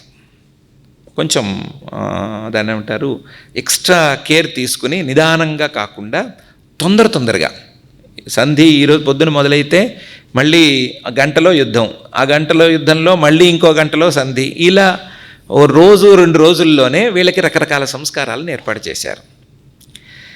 ఈ 2 రోజుల్లో ఏర్పడిన సంస్కారాలకే వాళ్ళకి పిచ్చెత్తిపోయింది. ఆ ముగ్గురికి పిచ్చెత్తిపోయి వాళ్ళు కూడా ఇలాగే చేయటం మొదలుపెట్టారు. యుద్ధం తప్ప ఏమీ తెలియని వాళ్ళు, సరే సంధ్యని వాళ్ళే చేయటం ఎందుకు, మనం ఎందుకు చేయకూడదని వీళ్ళు తెల్లజెండాలు ఊపారు. వీళ్ళు గిఫ్టులు పంపించారు. వీళ్ళు వాగ్వాదం కిందకి తీసుకొచ్చి వీళ్ళు యుద్ధాలు చేయటం మొదలుపెట్టారు. అన్నీ వీళ్ళు చేస్తున్నారు. వాళ్ళు ఏం చేస్తే వీళ్ళు అది చేస్తున్నారు. అది చేయగా అది కొన్ని రోజులు, కొన్ని సంవత్సరాలు సాగింది. లెక్కదేముంది, సాగేసరికి ఈ రాక్షస సేన, దేవతల సేన 2 మళ్ళీ సమానంగా అయిపోయినాయి. రాక్షస సైన్యానికి బలం ఈ దామవ్యాళకటులు. వాళ్ళు ఈ సంస్కారాలతో మళ్ళీ బలం కోల్పోయి వీళ్ళు సామాన్య రాక్షసులల్లే మారారు. దాంతో యుద్ధం మళ్ళీ సమాన స్థాయికి వచ్చింది. దేవతలు కింద మీద పెట్టి ఈసారి రాక్షస సైన్యాన్ని ఓడించారు. రాక్షస సైన్యాన్ని ఓడిస్తే ఈ దేవతలు పాపం ఎక్కిచ్చిన సంస్కారాల్లో ఒకటి పారిపోవటం అనే, యుద్ధంలోంచి పారిపోవటం అనే సంస్కారం కూడాను. యుద్ధంలో వాళ్ళు ఏం చేశారంటే దేవతలు, ఒక దేవుడు ఇంకో దేవుడు కలిసి యుద్ధం చేసుకుంటూ ఉంటారు నాటకానికి. అందులో ఒకడి మీద మెడ మీద కత్తి పెడతాడు, అమ్మో నా ప్రాణాలు తీకు అంటాడు రెండోవాడు. లేదా యుద్ధం కొంచెంసేపు వెళ్ళిన తర్వాత నేను ఇంకా యుద్ధం చేయలేను, నేను పారిపోతున్నాను అని గట్టిగా అరిచి 10 మందికి వినిపించేటట్లుగా అరిచి ఒకడు పారిపోతూ ఉంటాడు. ఈ పారిపోవటం అనే సంస్కారం, ప్రాణభయం అనే సంస్కారం, ఈ 2 కూడా వాళ్ళకి అబ్బినాయి. దాంతో వాళ్ళు ప్రాణభయంతో పారిపోయారు. వాళ్ళ అదృష్టం బాగుండి పారిపోవటం పాతాళానికి పారిపోలేదు. ఎందుకంటే దేవతలు చూపించిన సంస్కారంలో పాతాళానికి పారిపోవటం అనేది లేదు. పారిపోవటం వరకే ఉంది. ఏదో దిక్కు పట్టుకుని పారిపోయారు. వీళ్ళకి పాతాళానికి పారిపోవటం అనే సంస్కారం లేదు, కానీ మిగతా రాక్షసులకు ఏడిచింది కదా. వాళ్ళలో కొంతమంది పాతాళానికి పారిపోయారు. ఈసారి కొంచెం అలర్ట్గా ఉన్నాడు శంబరాసురుడు. ఈ పారిపోయి వచ్చిన వాళ్ళని, ఏరా మీరు ఎందుకురా పారిపోయి వచ్చారని అడిగాడు. అడిగితే వాళ్ళన్నారు, యుద్ధంలో చాలా నష్టం వచ్చిందండి, చాలా నష్టపోయాము, అందుకని భయపడి పారిపోయి వచ్చామండి అన్నారు. శంబరాసురుడు, అదేమిట్రా వాళ్ళని పెట్టాం కదా, వాళ్ళు ఉండగా మీకేం భయం రా అని అన్నాడు. అంటే వీళ్ళన్నారు, వాళ్ళే అసలు భయము, వాళ్ళే మాకంటే ఎక్కువ పారిపోతున్నారు అన్నారు. వాళ్ళు పారిపోవటం ఏంటి, వాళ్ళు పారిపోవటం అనే మాటే లేదు కదా అని అనుకున్నాడు. అనుకుని చిచి వెధవలు ఇలా చేశారేంటి అని అసలు వాళ్ళు ఎక్కడున్నారు అని కనుక్కుందామని ఆ యుద్ధరంగానికి వెళ్ళాడు. ఎక్కడున్నారు, పారిపోయేటో పోయారు వాళ్ళు. అక్కడికి వెళ్ళేసరికి వాళ్ళు కనిపించలా. ఎక్కడరా వాళ్ళు ముగ్గురు అని అడిగితే కనిపించరు. దాంతో ఈయన కోపం వచ్చి గట్టిగా పేర్లు పెట్టి ఎక్కడున్నారా అని గట్టిగా అరిచాడు. అరిస్తే ఆ అరుపు వాళ్ళకి వినిపిస్తే ఇప్పుడు గనక దగ్గరికి వెళ్ళామంటే మనకి తోలు వలిచేస్తాడు, యుద్ధంలో పారిపోయామంటే ఒప్పుకోడు, కాబట్టి మనం ఇక్కడికి అసలు ఈయనకి దొరకద్దు, ఎటైనా వెళ్ళిపోదామని చెప్పి వెళ్ళిపోయారు. ఎటెటో వెళ్ళారు. ఎక్కడ వీళ్ళు ఇమడలేకపోయారు. ఇమడలేదు. ఎక్కడ అసలు వీళ్ళని ఎవరూ చేర్చుకోలేదు. వీళ్ళ రూపాలు కానీ వీళ్ళ వ్యవహారం కానీ ఎక్కడ చేర్చుకునేటట్లు ఇమిడేటట్లు లేదు కదా. దాంతో వీళ్ళు అడతిరిగి ఇటు తిరిగి యమలోకానికి చేరుకున్నారు. యమలోకానికి చేరుకుంటే అక్కడేదో మ్యాచ్ అయింది వాళ్ళకి. వాళ్ళు సమానంగా ఉన్నారో ఏం పాడో మనకు తెలియదు. యమభటుల రూపాలు మనకేం తెలుసు, వీళ్ళు ఎలా ఉన్నారో మాత్రం ఏం తెలుసు, చెప్తే వినటం తప్ప. వీళ్ళిద్దరూ కలిసిపోయారు. ఆ యమభటుల్లో కొంతమంది వీళ్ళకి ఆశ్రయం ఇచ్చారు. వాళ్ళకి పాపం ఆశ్రయం ఇవ్వటం అనే సంగతి అంతవరకు తెలియదు. వాళ్ళే చెప్పారు, మేము మీకు ఆశ్రయం ఇస్తున్నాము అని చెప్పారు. ఆశ్రయం ఇస్తే పర్వాలేదు, కానీ అందులో పెళ్లి కాని 3 ఆడపిల్లలు ఉంటే ఆ పెళ్లి కాని ఆడపిల్లల్ని వీళ్ళకి ఇచ్చి పెళ్లి కూడా చేశారు యమభటులకి. పెళ్లి కాని ఆడపిల్లల్ని పెళ్లి చేయటం అనేది పెద్ద ఇష్యూ కాదు, అది కూడా పర్వాలేదు. ఇల్లరికం ఉంచుకున్నారు కదా, ఆ లోకంలో కూడా ఇల్లరికం ఉంచుకుంటే అల్లుడి మీద కొంచెం లోకుగా ఉండటం అనేది అలవాటు ఉంది. అందుకని ఈ యమభటుల్లో ఈ పిల్లనిచ్చిన యమభటులు వాళ్ళు డ్యూటీలకు వెళ్ళవలసి వచ్చినప్పుడు వాళ్ళు వెళ్లకుండా వీళ్ళని పంపించారు. తేడా తెలియదులే అని, అంతా ఒకే రకంగా ఉన్నారు, తేడా తెలియదులే అని పంపించారు. వీళ్ళకి ఆ డ్యూటీ అంటే ఏంటో తెలియదు, ఇంకోళ్ళని కొట్టడం అంటే ఏంటో తెలియదు, కాస్త యుద్ధానికి దగ్గరగా ఉంది కదా అని ఒప్పేసుకున్నారు. యుద్ధంలో కూడా ఇంతే కదా, వాడిని విన్ని కొట్టడం. యమలోకంలో ఏం చేయడం, వాడిని విన్ని కొట్టడమే కదా, ఆ కొట్టడం బాగానే ఉంది కదా అని కొట్టేస్తున్నారు. చేతి దురద కూడా తీరుతోంది, బాగానే ఉంది. ఇంట్లో మామగారింట్లో మరీ కాదనకుండా అన్నం పెడుతున్నారు, నడిచిపోతోంది అని వాళ్ళు దానికి ఒప్పుకున్నారు. ఇది జరిగిపోతే బాగానే ఉండేది. ఈ లోపల యమధర్మరాజు గారు ఒకరోజు మారువేషంలో రాజ్యమంతా తిరుగుదామని బయలుదేరాడు. ఎవరెవరు ఏ డ్యూటీలు చేస్తున్నారు అని అందరినీ కనిపెట్టాడు, అందరినీ చూశాడు. ఈ ముగ్గురిని మాత్రం వీళ్ళు మన జాతి కాదు కదా, ఎలా వచ్చారు అని కనిపెట్టేశాడు. యమధర్మరాజు గారికి ఆ మాత్రం లేకపోతే ఎట్లాగా, ఉంది కదా, ఆయన కనిపెట్టాడు. ఎంత కలిసిపోయినా తేడా ఏముంది అని కనిపెట్టాడు. కనిపెట్టి ఎవర్రా మీరు అని అడిగారు. మై నేమ్ ఈజ్ దామా, మై నేమ్ ఈజ్ వ్యాళ, మై నేమ్ ఈజ్ కటా అని వీళ్ళు చెప్పారు. అసలు యమలోకం ఆధార్ కార్డు లిస్టులో మీ పేరే లేదు కదా, మీరు అసలు ఈ పనికి ఎక్కడి నుంచి వచ్చారు అని అడిగాడు ఆయన. వీళ్ళు ఏవో సమాధానాలు చెప్పారు, అది ఆయనకి నచ్చలేదు. ఆయనకి చాలా కోపం వచ్చింది. యమలోకం అంటే చాలా పక్కాగా ఉండాల్సిన లోకం కదా, ఇక్కడ ఇలాంటివి జరిగితే ఎట్లాగా? యమలోకంలో ఎవరికి ఏ పని చెప్తే అదే పని చేయాలి, ఇంకొకళ్ళు చేయటం కానీ వీళ్ళు పని చేయకపోవటం కానీ రెండు ఉండకూడదు అని ఆయన కోపం వచ్చి ఏం చేశాడంటే, ఈ ముగ్గురిని, వీళ్ళకి పిల్లల్ని ఇచ్చిన వాళ్ళని, వీళ్ళకి ఆశ్రయం ఇచ్చిన వాళ్ళని, వీళ్ళని ఈ పనులకి పంపించిన వాళ్ళని, ఈ పనులకి పంపించారని తెలిసినా సరే చెప్పని వాళ్ళని అందరినీ పట్టుకుని మీకు ఈ యమలోకంలో మహాపాపం చేసిన వాళ్ళకి ఏ శిక్ష ఉంటుందో ఆ శిక్ష అని చెప్పి చేసి అందరినీ శిక్షలకు పంపించాడు. అంతవరకు ఈ మహానుభావులకి ఎవరినో కొట్టటమో ఇంకోటో తెలుసు కానీ శిక్ష అనుభవించటం అనేది తెలియదు, ఆ సంస్కారం లేదు. వీళ్ళ కర్మకొద్దీ కూడా అనడానికి లేదు, కర్మే లేదు వీళ్ళకి. ఇదేదో యాదృచ్ఛికంగా జరిగిపోవడంతో యమలోకంలో ఉండే శిక్షలన్నీ వీళ్ళకి పడ్డాయి.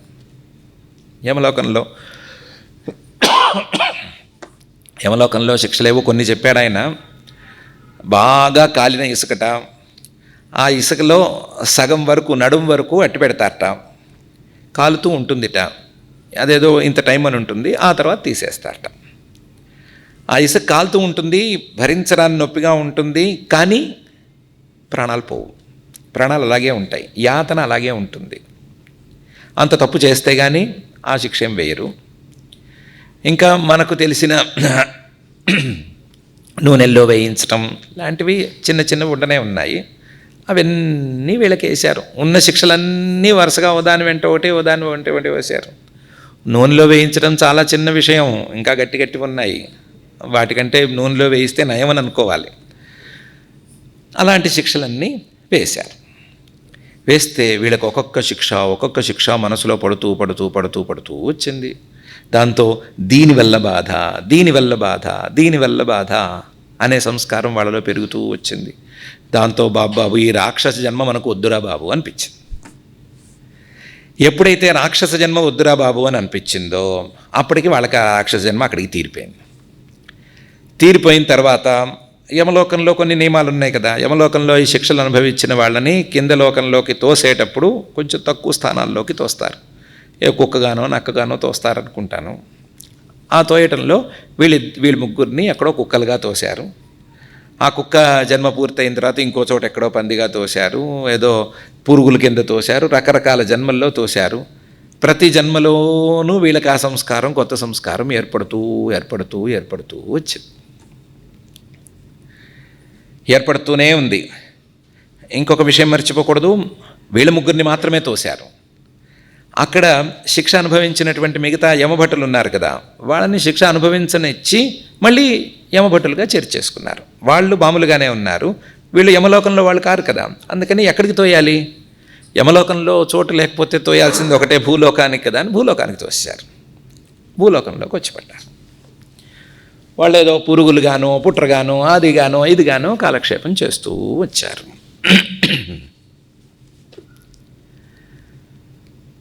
ఇంతవరకు కథను ఆపుకుందాం. ఇంకా కూడా కథ ఉంది. దీని శేషాన్ని మనం ఎల్లుండి చెప్పుకుందాం. ఎందుకంటే ఈరోజు విన్నవాళ్ళు ఎల్లుండి కూడా వినటానికి మనం ఏదో ఏర్పాటు చేసుకోవాలి కదా. అందుకని దీని శేషం ఎల్లుండి పెట్టుకుందాం. అలాగే వీళ్ళలాంటి ఇంకో ముగ్గురు కూడా ఉన్నారు. మళ్ళీ వీళ్ళ ముగ్గురికి, ఆ ముగ్గురికి, ఈ ముగ్గురికి కలిపి సృష్టి చేసిన వాడు శంబరాసురుడు ఉన్నాడు. ఆ శంబరాసురుడు 1,00,000 సంవత్సరాలు అయితే కానీ మహావిష్ణువు చేతుల్లో మరణించడన్నారు. ఆ శంబరాసురుడు వ్యవహారం, మిగతా ముగ్గురు వ్యవహారం, ఈ ముగ్గురు వ్యవహారం ఎల్లుండి పెట్టుకుందాం. కథను మాత్రం ఆపేసుకుందాం. ఎందుకంటే మనకు కావాల్సింది సంస్కారాలు అనేటువంటి పాయింట్. ఆ పాయింట్ మీద నిలబడిపోదాం. ఆ పాయింట్ ఆగిపోయింది కాబట్టి మనం కూడా ఆగిపోదాం.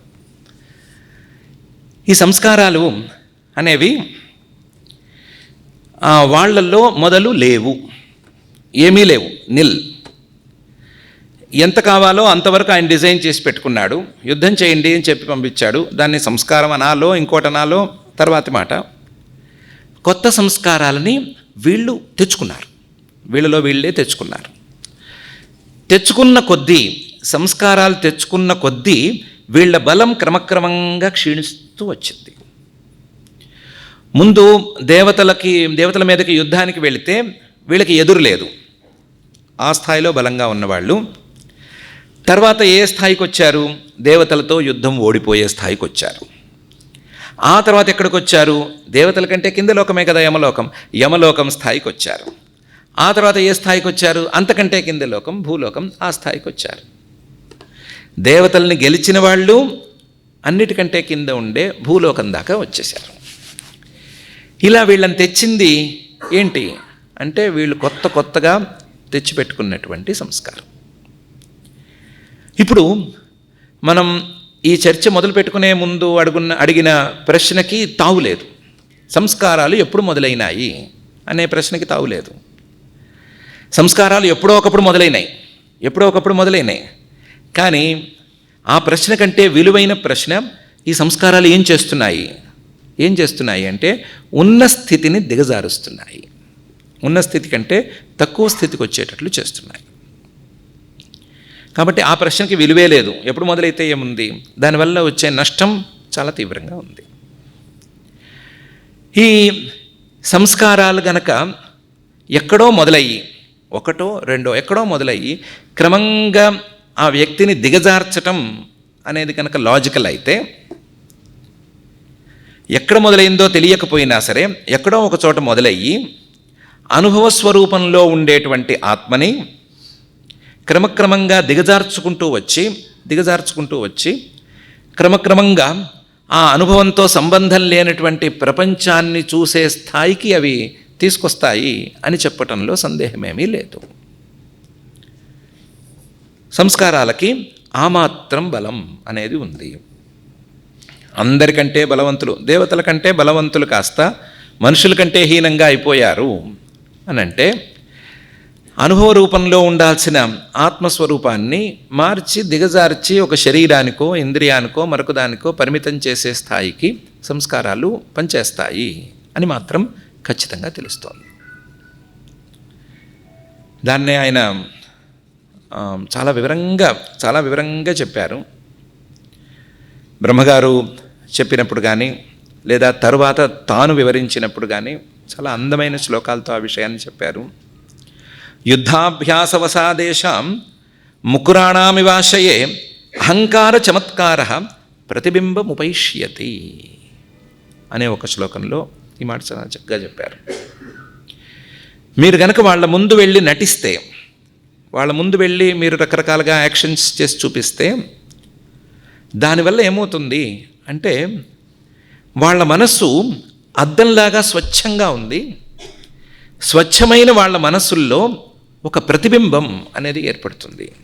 మీరు చేసిన దానికి, మీరు చేసి చూపించినటువంటి క్రియకి ఒక ప్రతిబింబం ఏర్పడుతుంది. ఆ ప్రతిబింబం అనేది మామూలు అద్దంలో లాగా బింబం పక్కకి జరిగితే జరగదు, నిలబడిపోతుంది, అక్కడే ఉండిపోతుంది. ప్రతిబింబం అనేది కదలకుండా ఆ మనస్సుల అద్దం లాంటి మనస్సులో అలాగే ఉండిపోతుంది. ఉండిపోతే ఏమవుతుంది? క్రమక్రమంగా అహంకార చమత్కార, ఒక కొత్త చమత్కారం అనేది ఆ మనసులోంచి పుట్టుకొస్తుంది.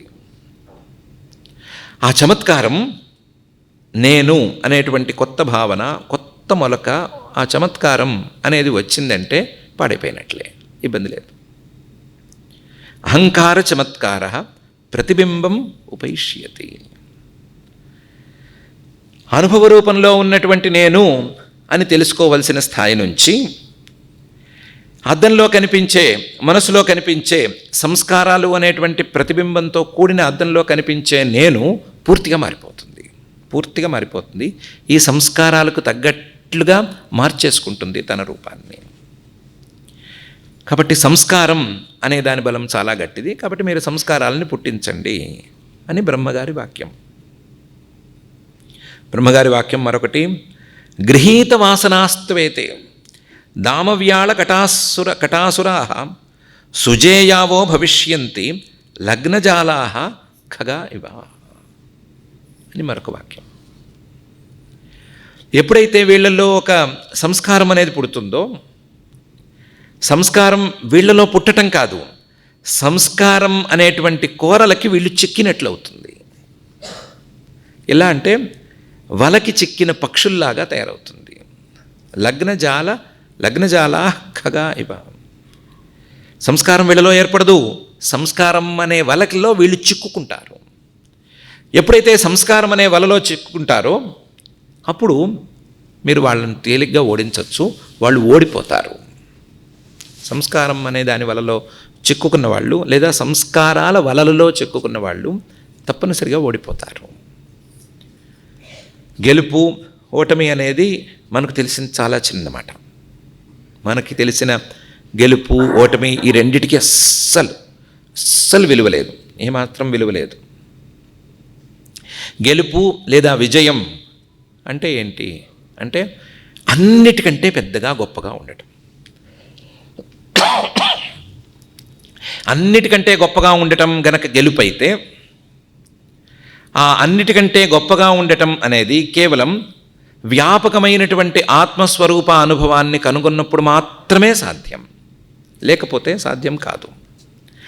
అది కాకుండా ఉండే మిగతా గెలుపులకి విలువ ఏ కోశాన లేదు.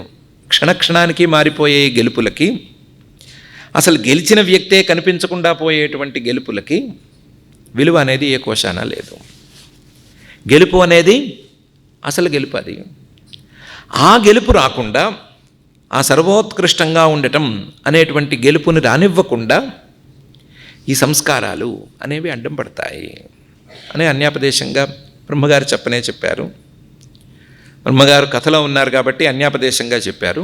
వశిష్ఠ మహర్షి గారు మాత్రం క్లియర్గానే చెప్పారు. సా ప్రవృద్ధాతి దుఃఖాయ సుఖాయ ఉచ్ఛేదమాగత. ఈ సంస్కారం వాసన అని దానికి మరొక పేరు. తెలుగు వాసన కాదు, సంస్కృత వాసన అది. ఈ వాసన లేదా సంస్కారం ఇది గనక పెరిగిన కొద్దీ దుఃఖాయ కష్టపెడుతుంది. ఈ సంస్కారం అనే దాన్ని గనక తుంచుకోగలిగితే లేదా తెంచుకోగలిగితే సుఖాయ ఉచ్ఛేదమాగత. సంస్కారం అనే దాన్ని లేకుండా చేసుకోగలిగితే సుఖం, పరమసుఖం అనేది కలుగుతుంది. వెనకాల గెలుపు అని చెప్పుకున్నాము, ఇప్పుడు పరమసుఖం అనుకుంటున్నాము. ఈ రెండిటికి పెద్ద తేడా ఏమీ లేదు. సుఖాయ ఉచ్ఛేదమాగత. దాన్నే చాలా అందమైన మరొక శ్లోకంలో వశిష్ఠ మహర్షి గారు చెప్తున్నారు. ధీరోపి అతి బహుజ్ఞోపి కులజోపి మహానపి తృష్ణయా బధ్యతే జంతు సింహశృంఖలయా యథ అని. ఈ సంస్కారాలను వరుసగా చెప్పుకుంటూ వచ్చిన సందర్భంలో ఈ సంస్కారాలు రాక్షసుల్లో ఏం చేసినాయి, ఆ దామ వ్యాళ కటుల్లో ఏం చేసినాయి అంటే కొత్త కోరికల్ని పుట్టించినాయి. ఎలాంటి కోరికల్ని పుట్టించినాయి? తీరని దాహం లాంటి, తృష్ణల్లాంటి కోరికల్ని పుట్టించినాయి. మనం సంస్కారం కంటికి కనిపించట్లేదు అనుకున్నాం కదా, కనిపించకపోవటమే తృష్ణ అనే తీరులో కనిపిస్తోంది కదా. సంస్కారం తెలియకపోవటమే. సంస్కారం అనేది తెలియకుండా ఎక్కడుంది? తెలుస్తూనే ఉంది. ఎలా తెలుస్తోంది? ఈ తృష్ణ అనే దాని ద్వారా తెలుస్తోంది. తృష్ణ అనేది సంస్కారం అనేది లేకపోతే ఎక్కడి నుంచి వస్తుంది? అద్దంలో ఎదురుకుండా బింబం లేకపోతే ప్రతిబింబం అనేది ఎక్కడి నుంచి వస్తుంది? కాబట్టి తృష్ణ ఉంది అంటే దానికి సంస్కారం ఉంది. సంస్కారమే ఉండాలి అని గ్యారంటీ ఏంటి? తృష్ణ వెనకాల సంస్కారమే ఉండాలని గ్యారంటీ ఏంటి? ఉంది. ఏ ఒక్కరి కోరిక మరొకరి కోరికతో సరిపోలటం లేదు. ఏ ఒక్కరి తృష్ణ ఇంకొకరి తృష్ణతో సమానంగా ఉండటం లేదు. ఎవరి కోరిక వారిది, ఎవరి తృష్ణ వారిది. తేడాలు ఎందుకు వస్తున్నాయి? తేడాలు రావటానికి కారణం ఏమిటి? మామూలు మాటల్లో మనం చెప్పుకునేది ఏంటి? వాళ్ళకి అది నచ్చింది. ఎందుకు నచ్చింది? సంస్కారం వల్లనే నచ్చింది. కాబట్టి సంస్కారాల వల్లనే కోరికలు అని స్పష్టంగా తెలుస్తూనే ఉంది కదా. కాబట్టి సంస్కారాలే కోరికలుగా మారుతున్నాయి. కోరికలుగా మారిన సంస్కారాలు కంటికి కనిపిస్తున్నాయి. కనిపిస్తుంటే, కంటికి కాకపోతే మనసుకైనా కనిపిస్తున్నాయి కదా. కాబట్టి సంస్కారాలు కనిపించటం లేదు అనే మాట ఎక్కడి నుంచి వచ్చింది? సంస్కారాలు కనిపిస్తున్నాయి, దాన్ని మనం చూడట్లేదు అంతేను. సంస్కారాలు తెలుస్తున్నాయి, వాటిని మనం గమనించుకోవట్లేదంతే. కానీ సంస్కారాలు ఉన్నాయి, వాటి ఫలితాలు, ఈ కోరికలు మనకి స్పష్టంగా తెలుస్తున్నాయి. ఈ తృష్ణ అనేది కనుక వస్తే, సంస్కారపు మారు రూపం అనేది వస్తే, ఎంత సింహమైనా సరే దొరికిపోవాల్సిందే. సింహ శృంఖలయా యథ. సింహం అడవికి రాజు, అది ఇది అని చెప్తారు కదా. వలేస్తే దొరికిపోతుంది. సింహానికి ఒక సంఖ్యల కడితే, తాడు కడితే నోరు మూసుకొని మాట వింటుంది. సింహాన్ని మాట వినిపించడం చాలా సులభం. సింహాన్ని ఎంత సులభంగా వినిపించాలి?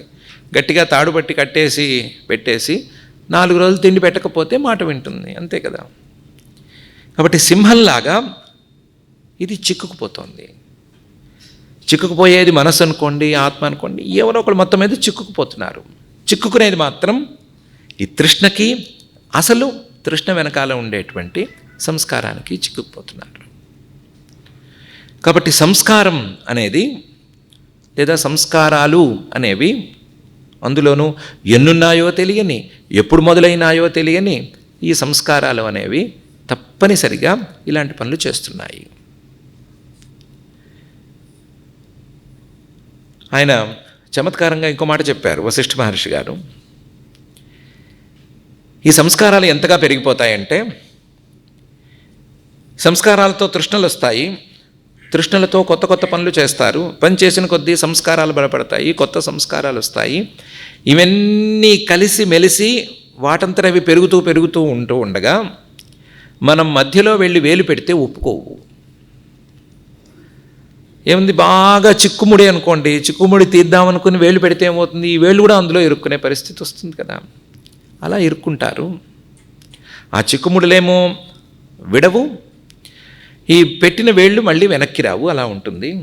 ఎంత దాకా వెళుతుందంటే, ఇదం జగదసద్బ్రహ్మ సత్యమిత్యేష వక్తియః తమున్మత్తమివోన్మత్తః విమూఢోపి హసత్యలం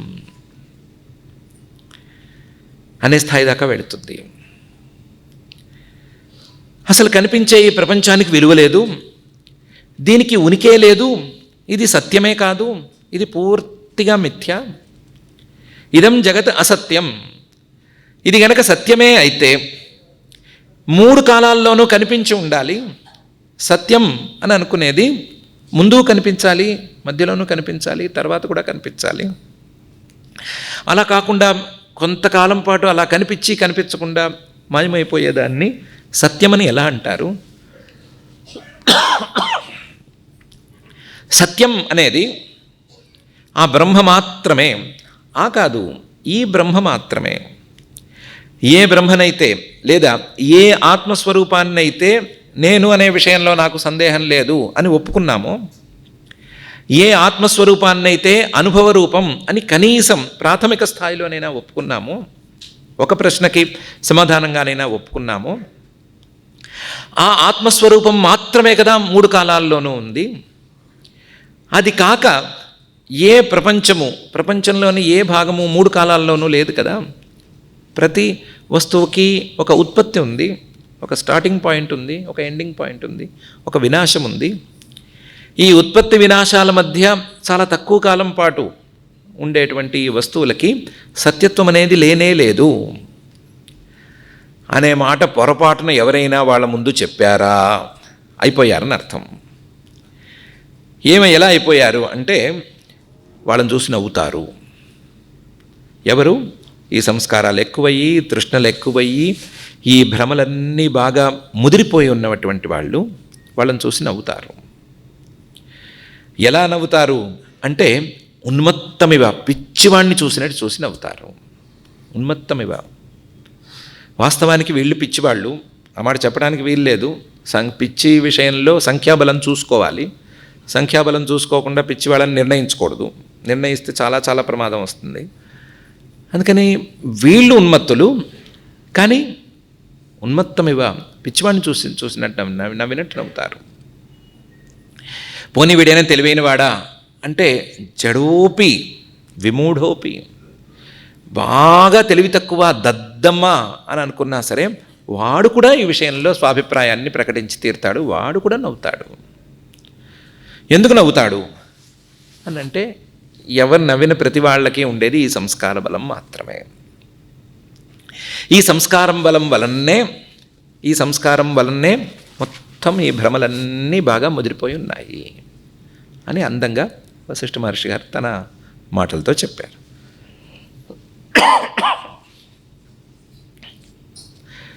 మనం మొదలుపెట్టింది ఆత్మస్వరూపం. ఆ ఆత్మస్వరూపమే అనుభవం. ఆ అనుభవ రూపంలో ఉండేటువంటి ఆత్మ మనకి ఎంతో కొంత అనుభవంలో ఉంది, కానీ దాని నుంచి చాలా బయటకు వచ్చేసాం. బయటికి రావటానికి కారణం రేపు చెప్పుకోబోయేది కాదు, ఈరోజు చెప్పుకుంటున్నటువంటి సంస్కారాలు మాత్రమే. ఆ సంస్కారాలు ఎప్పుడు మొదలైనాయి అడగక్కర్లేదు. ఎప్పుడు మొదలైనా సరే అవి చేసే పనులు అవి చేస్తున్నాయి. ఎప్పటికప్పుడు మొదలైనాయి, ఎప్పటికప్పుడు కొత్తగా మొదలైనాయి. ఆ సంస్కారం మొదలవ్వటము, అది పని చేయటం అనేటువంటి రెండు ఘట్టాలకి పెద్దగా కాల వ్యవధి ఉండనక్కర్లేదు, తొందరగానే అవుతుంది. ఎంత కాల వ్యవధి ఉండనక్కర్లేదు. అద్దం ముందుకు మొహం వస్తే ఈ మొహం తాలూకు ప్రతిబింబం అద్దంలో పడటం అనే దానికి ఎంత కాల వ్యవధి ఉండనక్కర్లేదో అంత కాల వ్యవధి ఉండనక్కర్లేదు. అంత తక్కువ కాల వ్యవధిలో ఇది జరిగిపోతుంది. పైపెచ్చు అద్దం లాంటి మనసులో ఈ సంస్కారం అనేది ముద్ర కూడా వేసుకుపోతుంది. పొరపాటున ఇటు అటు అయినా సరే, బింబం అటు ఇటు కదిలినా సరే ఈ సంస్కారం మాత్రం కదలదు, అలాగే చెరగని ముద్రలా మిగిలిపోతుంది. మిగిలిన ఈ సంస్కారం కాస్త రకరకాల తృష్ణా రూపంలోనూ ఇంకో రూపంలోనూ బయటపడి కొత్త కొత్త రూపాలను తెస్తుంది. చివరికి వాస్తవాన్ని చెప్తే నవ్వే పరిస్థితికి కూడా వచ్చేస్తుంది. ఇది మనం చెప్పుకున్నటువంటి అంశం.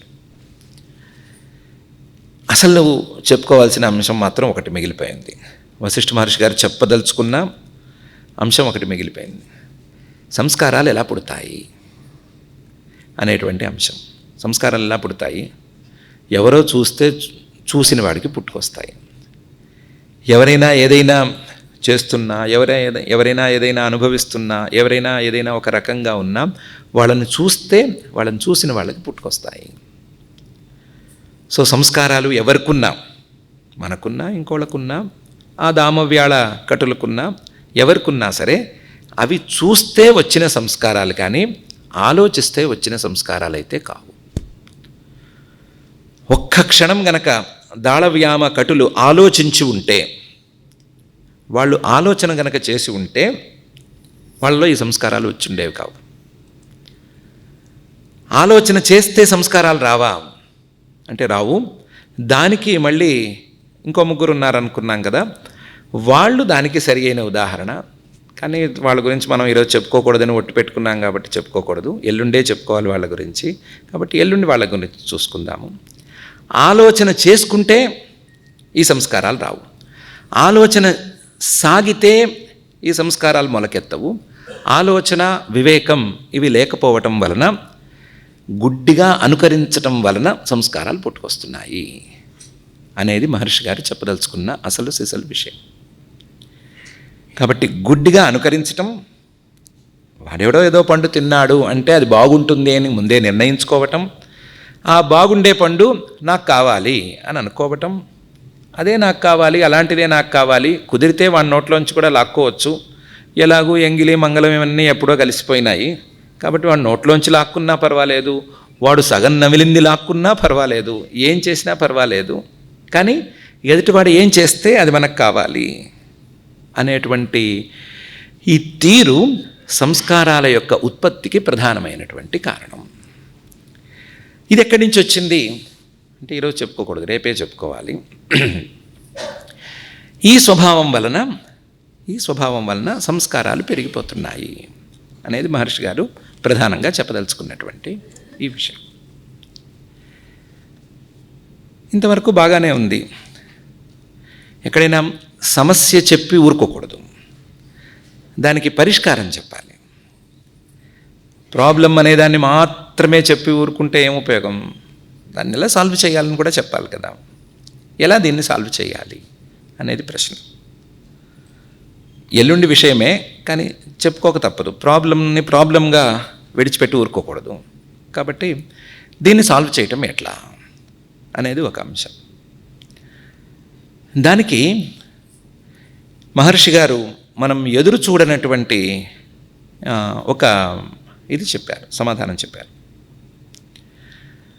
ఏంటంటే ముందు సత్కర్మాచరణ చేసుకోవటం అనేది దీనికి సరి అయిన దారి. సత్కర్మాచరణ చేసుకుంటూ ఉంటే ఇది క్రమంగా తగ్గేందుకు అవకాశం ఉంటుంది అని ఆయన చెప్పిన దారి. అది ఒక చోటే చెప్పలేదు, సందర్భం వచ్చినప్పుడల్లా కూడా తన కథల్లోని మంచి క్యారెక్టర్స్తోనూ చేయించి, లేదా తాను చెప్పదలుచుకున్నప్పుడు ఉపదేశం చేయదలుచుకున్నప్పుడు కూడా విషయాన్ని ఉపదేశం చేసి మహర్షి గారు దీన్ని చెప్తూనే వచ్చారు. సత్కర్మాచరణ, ఇందాక చెప్పుకున్న వివేకం, ఈ రెండిటి వలన ఈ సంస్కారాలని ఎంతో కొంత అడ్డుకోవచ్చు. ఎంతో కొంత, మొత్తం కాదు, అడ్డుకోవచ్చు. సత్కర్మాచరణ అనేది ఏమేమిటి అని అడిగితే ఆయన స్పష్టంగా సమాధానం చెప్పినట్టు లేరు, కానీ స్వధర్మాచరణ అనే విషయాన్ని అక్కడక్కడ చూపించారు. ఎలా చూపించారంటే, ఇది ఒక రోజులో జరిగిన సంభాషణ కాదు. వశిష్ఠ మహర్షి గారికి శ్రీరాముడికి ఆయన మధ్యలో కొన్ని రోజులు, రామచంద్ర ఇప్పుడు మధ్యాహ్న సమయం అయింది, మనం మాధ్యాహ్నికానికి లేవాలి, నువ్వు వెళ్ళు, మాధ్యాహ్నికాలవే నిర్వర్తించుకురా అని ఒక్కొక్కప్పుడు చెప్పారు. ఒక్కొక్కప్పుడు ఈరోజు ఇంకా సూర్యాస్తమానం అయిపోయింది, వెళ్ళు, సూర్యాస్తమానం అయిపోతోంది, వెళ్ళి సాయం సంధ్యావందనం చేసుకో, రాత్రికి మళ్ళీ చర్చ వద్దులే, ఈ చర్చ చేసుకుందాన్ని నేను మళ్ళీ ఆలోచన చేసుకుంటూ ఉండు, రేపు పొద్దున ఆహ్నికాలవన్నీ పూర్తి చేసుకుని మళ్ళీ రా అని చెప్పారు ఒక చోట. ఇలా అక్కడక్కడ రాముడికే ఇప్పుడు మధ్యాహ్నం అయింది, ఇప్పుడు సాయం అయింది, ఇప్పుడు ప్రాతకాలం ఉంది, ఆహ్నికాలు చేసుకురావాలి, స్వధర్మానుష్ఠానం అని అక్కడక్కడ ముక్కల కింద చెప్పి స్వధర్మానుష్ఠానం గురించి చెప్పారు. ఒక చోట స్పష్టంగా కూడా చెప్పినట్లున్నారు. ఇంకా చాలా చోట్ల ధ్యానం అలాగే దేవతార్చనం అని ఈ రెండింటినీ కలిపి కుట్టి చెప్పారు. ధ్యానం, దేవతార్చన ఈ రెండింటినీ ఎందుకో కలిపారు ఆయన. ఇవి చేసుకుంటూ ఉండాలి, చేసుకుంటే సరిపోతుంది అని కూడా చెప్పారు. దేవతార్చనం అనే దాన్ని కలిపారు వెరైటీగాను. కలిపి ఈ దేవతార్చన ద్వారా, ఈ సత్కర్మానుష్ఠానం ద్వారా, సత్కర్మల్లో భాగాలే ఇవన్నీను, ఆ సత్కర్మానుష్ఠానం ద్వారా ఈ సంస్కారాల యొక్క బలం తగ్గుతుంది అని చెప్పారు. ఇంకా కూడా ఒక చోట ఈ సత్కర్మాచరణకే బలం ఎక్కువ ఉంటుంది అని కూడా చెప్పారు. సత్కర్మాచరణ బలం తాలూకు బలం గట్టిది, దానికంటే పాపం తాలూకు బలమే తక్కువ అని ఒక సందర్భంలో చెప్పారు. అది కూడా ఎల్లుండి చూసుకుంటే. ఈ సత్కర్మాచరణ, స్వధర్మానుష్ఠానం వీటిని గురించి చెబుతూ, సత్కర్మాచరణ చేస్తే ఈ ప్రాబ్లం ఎలా సాల్వ్ అవుతుంది అన్నదానికి ఒక కొత్త శైలిలో సమాధానం చెప్పారు. ఎవరు? వశిష్ఠ మహర్షి గారు. అందులో ఈ యోగ వాసిష్టం వెళుతున్నంత తీరులో చూస్తే ఇలాంటి సమాధానం వస్తుంది అని ఊహించరు, అలాంటి సమాధానం చెప్పారు.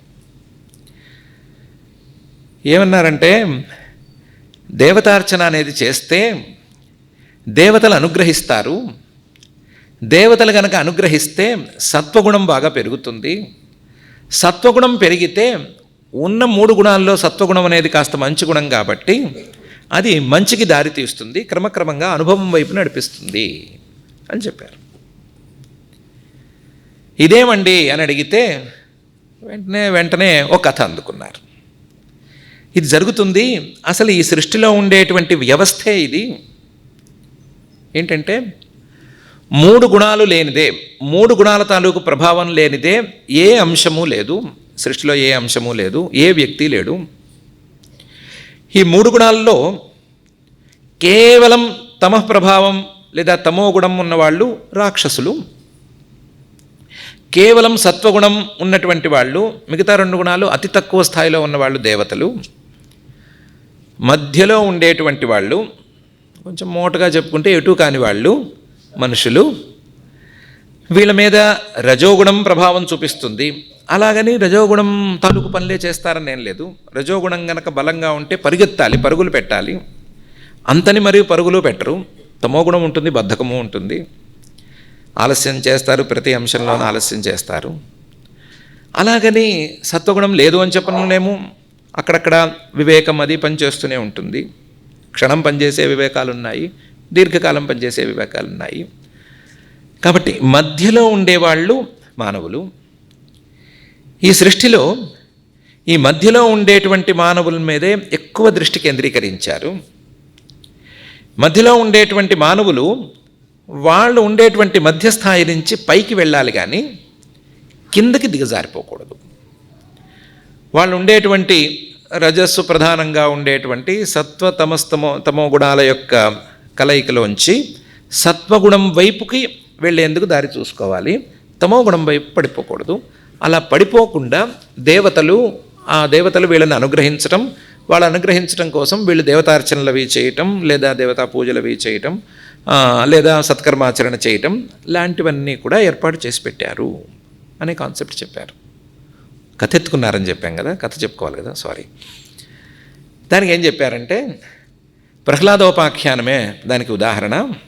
కాకపోతే మనకు తెలిసిన ప్రహ్లాదోపాఖ్యానం కాదు, దాని ఎక్స్టెన్షను. నరసింహావతారం అయిపోయింది. నరసింహావతారం అయిపోయిన తర్వాత ఆ నరసింహస్వామి వెళుతూ ఏం చేశాడంటే హిరణ్యకశిపువు రాజ్యాన్ని ప్రహ్లాదుడికి ఇచ్చి వెళ్ళాడు. అందరికీ తెలిసిందే ఇది. నిజానికి ఈయనకి రాజ్యాధికారం ఉందో లేదో తెలియదు. నిజానికి ఈయన చిన్నపిల్లవాడా, ఉన్నవాళ్ళలో పెద్దవాడా క్లారిటీ లేదు. ఇంకా కూడా 3 పిల్లలు ఉన్నారు, లేదా 4 పిల్లలు ఉన్నారు. కానీ రాజ్యాధికారం ఈయందే అని చెప్పి ఈయన చేతిలో పెట్టాడు. ఎందుకంటే ఈయన సాత్వికుడి చేతిలో రాజ్యాధికారం ఉంటే మంచిది అని ఈయన చేతిలో పెట్టారు. పెడితే ఈయన పరమసాత్వికుడు, చాలా మంచివాడు. కానీ ఈయనకి రాజ్య వ్యవహారాలు పెద్దగా తెలియవు. ఎందుకంటే పాపం ఆ చండామర్కులు కష్టపడి నీతి శాస్త్రం చెప్పినా ఈయన శ్రద్ధగా వినలేదు. ఇదేమీ సరి అయింది కాదు అనుకుంటూ వచ్చాడు. కాబట్టి ఈయనకి నీతి ఇలాంటివి ఏం తెలియవు.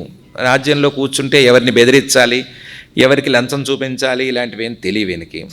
ఏదో కూర్చున్న సింహాసనంలో కూర్చోమంటూ కూర్చుని హరి అని అనుకుంటున్నాడు. అనుకుంటుంటే రాజ్యం మొత్తం అల్లకల్లోలం అయిపోయింది. ఈ రాజ్యం ఏంటి, అల్లకల్లోలం అవటం ఏంటి, ఇదేం పరిస్థితి, ఇదేమి పద్ధతి అని అనుకున్నాడు. అనుకుని నాకు శ్రీహరి తప్ప మరొకరు గతి లేదు కదా, అందువలన ఆ శ్రీహరిని ధ్యానిస్తాను, ఆయనే ఒక దారి చెప్తాడు అని అనుకున్నాడు. శ్రీహరిని కాసేపు ధ్యానం చేశాడు. చేస్తే శ్రీహరి ప్రత్యక్షమయ్యి, ఇలా రాజ్యం నడిపించకూడదురా, కొంచెం జాగ్రత్తగా చూడాలి, రాజ్య వ్యవహారాలు వేరు, వాటిల్లో కొంచెం గట్టిగా ఉండాలి, సాఫ్ట్గా ఉంటే గనక సరిపోదు, ఇలా చెయ్యి అలా చెయ్యి అని ఏదో కొన్ని దారులు చెప్పాడు. మరి నేనేం చెయ్యాలి అన్నాడు. నువ్వు చేసేది నువ్వు చేసుకో, అదేం నేనేమీ కాదనటం లేదు, నువ్వు చేసేవన్నీ నువ్వు చేసుకో, కానీ రాజ్యాన్ని మాత్రం కొంచెం జాగ్రత్తగా చూసుకో అని చెప్పాడు. దాంతో ఆయన కళ్ళు తెరిచాడు. కాస్త కళ్ళు తెరిచి మళ్ళీ పాపం ఆ చండామర్కుని పిలిపించుకున్నాడో ఏదో మొత్తం మీద కింద మీద పెట్టి, రాజ్యంలో బలవంతులు బలహీనుల్ని హింసించకూడదు అని మాత్రం చేశాడు. అదే కదా అల్లకల్లోలం అవటం అంటే, ఇంకేముంది. దాన్నే మనం వేరు పేర్లతో పిలుచుకుంటాము. దొంగతనాలు ఎక్కువైనాయి, లూటీలు ఎక్కువైనాయి, అవి ఇవి అంటాము. అవన్నీ ఏం పదాలేం కావు. బలవంతులు బలహీనుల్ని హింసిస్తున్నారు అనేది వాక్యం. ఇది సరి అయిన పదం. అది లేకుండా కట్టడి చేశాడు. కట్టడి చేసి కట్టడైపోయింది కదా, బాగానే ఉంది అని అనుకుని ఏం చేశాడు, లోపలికెళ్ళి కొత్తగా ధ్యానం చేయడం మొదలుపెట్టాడు. ధ్యానం చేసిన వాడు ధ్యానం విధానం ఎలా చేశాడు అని వశిష్ఠ మహర్షి గారు వర్ణించుకొచ్చారు. ధ్యానం చేసి ఈ ధ్యానం ఒకటే సరిపోదు అనుకుని తృప్తి లేక బహిరంగ పూజ అని తన దేవతా మందిరంలోకి వెళ్ళి ఓ శ్రీహరి మూర్తిని ప్రతిష్ఠించుకొని దానికి పూజలు కూడా చేశాడు, బహిరంగ పూజ కూడా చేశాడు. ఈ అంతరంగ పూజ బహిరంగ పూజ, అంతరంగ పూజ అంటే ధ్యానం, బహిరంగ పూజ అంటే ఈ పూజ, ఈ రెండు పూజలు కలిసినాయి. చాలా కాలం పాటు చేస్తే మళ్ళీ శ్రీహరి ప్రత్యక్షమయ్యాడు. ముచ్చటగా మూడోసారి ప్రత్యక్షమయ్యాడు. నరసింహావతారంలో ఒకసారి, మధ్యలో ఒకసారి, ఇప్పుడు మూడోసారి ప్రత్యక్షమయ్యాడు. ఈసారి రాజ్య వ్యవహారాల గురించి ఏం మాట్లాడలేదు. ఏం నాన్న ఏంటి పిలిచావన్నాడు. అంటే స్వామి నేనేం చెయ్యాలి అనే సంగతి నాకు సరిగ్గా తెలియటం లేదు, నువ్వు కనిపించావు మాయమైపోయావు, ఇది ఇంతటితో సమాప్తం కాదు అని నాకు అనిపిస్తోంది, నేనేం చేయాలో చెప్పు అన్నాడు. అంటే చాలా విలువైన మాట ఒక మాట అన్నాడు ఆయన, ప్రత్యక్షమైన శ్రీహరి.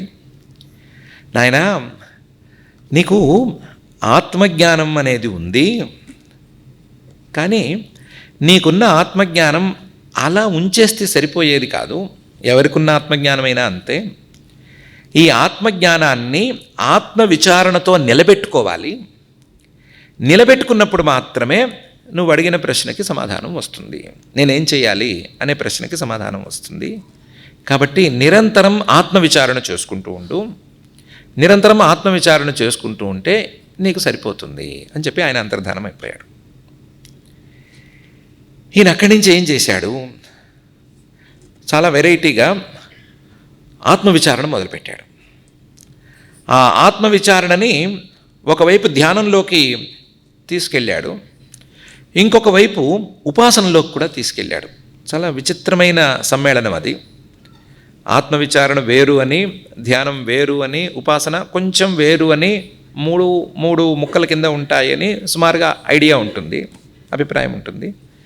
ఆ అభిప్రాయానికి భిన్నంగా ఆయన ఏం చేశాడు, ఆత్మవిచారణ మొదలుపెట్టి ఒకవైపు ధ్యానం మరొక వైపు ఉపాసన నడిపిస్తూ ఈ మూడిటిని కలిపేసి చాలా వెరైటీగా ఒక కొత్త అహంగ్రహోపాసన మొదలుపెట్టాడు. ఆ అహంగ్రహోపాసన ఎలా అంటే నేనే శ్రీమన్నారాయణుణ్ణి అని ఉపాసన. మరి నువ్వు శ్రీమన్నారాయణుడివి అయితే నీకు 4 చేతులేవి, ఇవో చేతులు అని సంకల్ప బలంతో చేతుల్ని మనసులో అనుకోవటం. అలాగే గరుత్మంతుడు, ఆయన చుట్టూ ఉండేటువంటి పరివారం, వైకుంఠం, పాలసముద్రం, అక్కడ ఉండే శేషుడు అందరినీ పెట్టుకుని నేనే శ్రీమన్నారాయణుణ్ణి అని అనుకుంటూ ఈ ఆత్మవిచారణ, నేనే శ్రీమన్నారాయణుణ్ణి అంటే అదేం సులభంగా తేలిపోయేదవ్వదు. నువ్వు ప్రహ్లాదుడివి, ఫలానా హిరణ్యకశిపు కుమారుడివైన నువ్వు శ్రీమన్నారాయణుడు ఎలా అయ్యావు అనే ప్రశ్న వస్తుంది.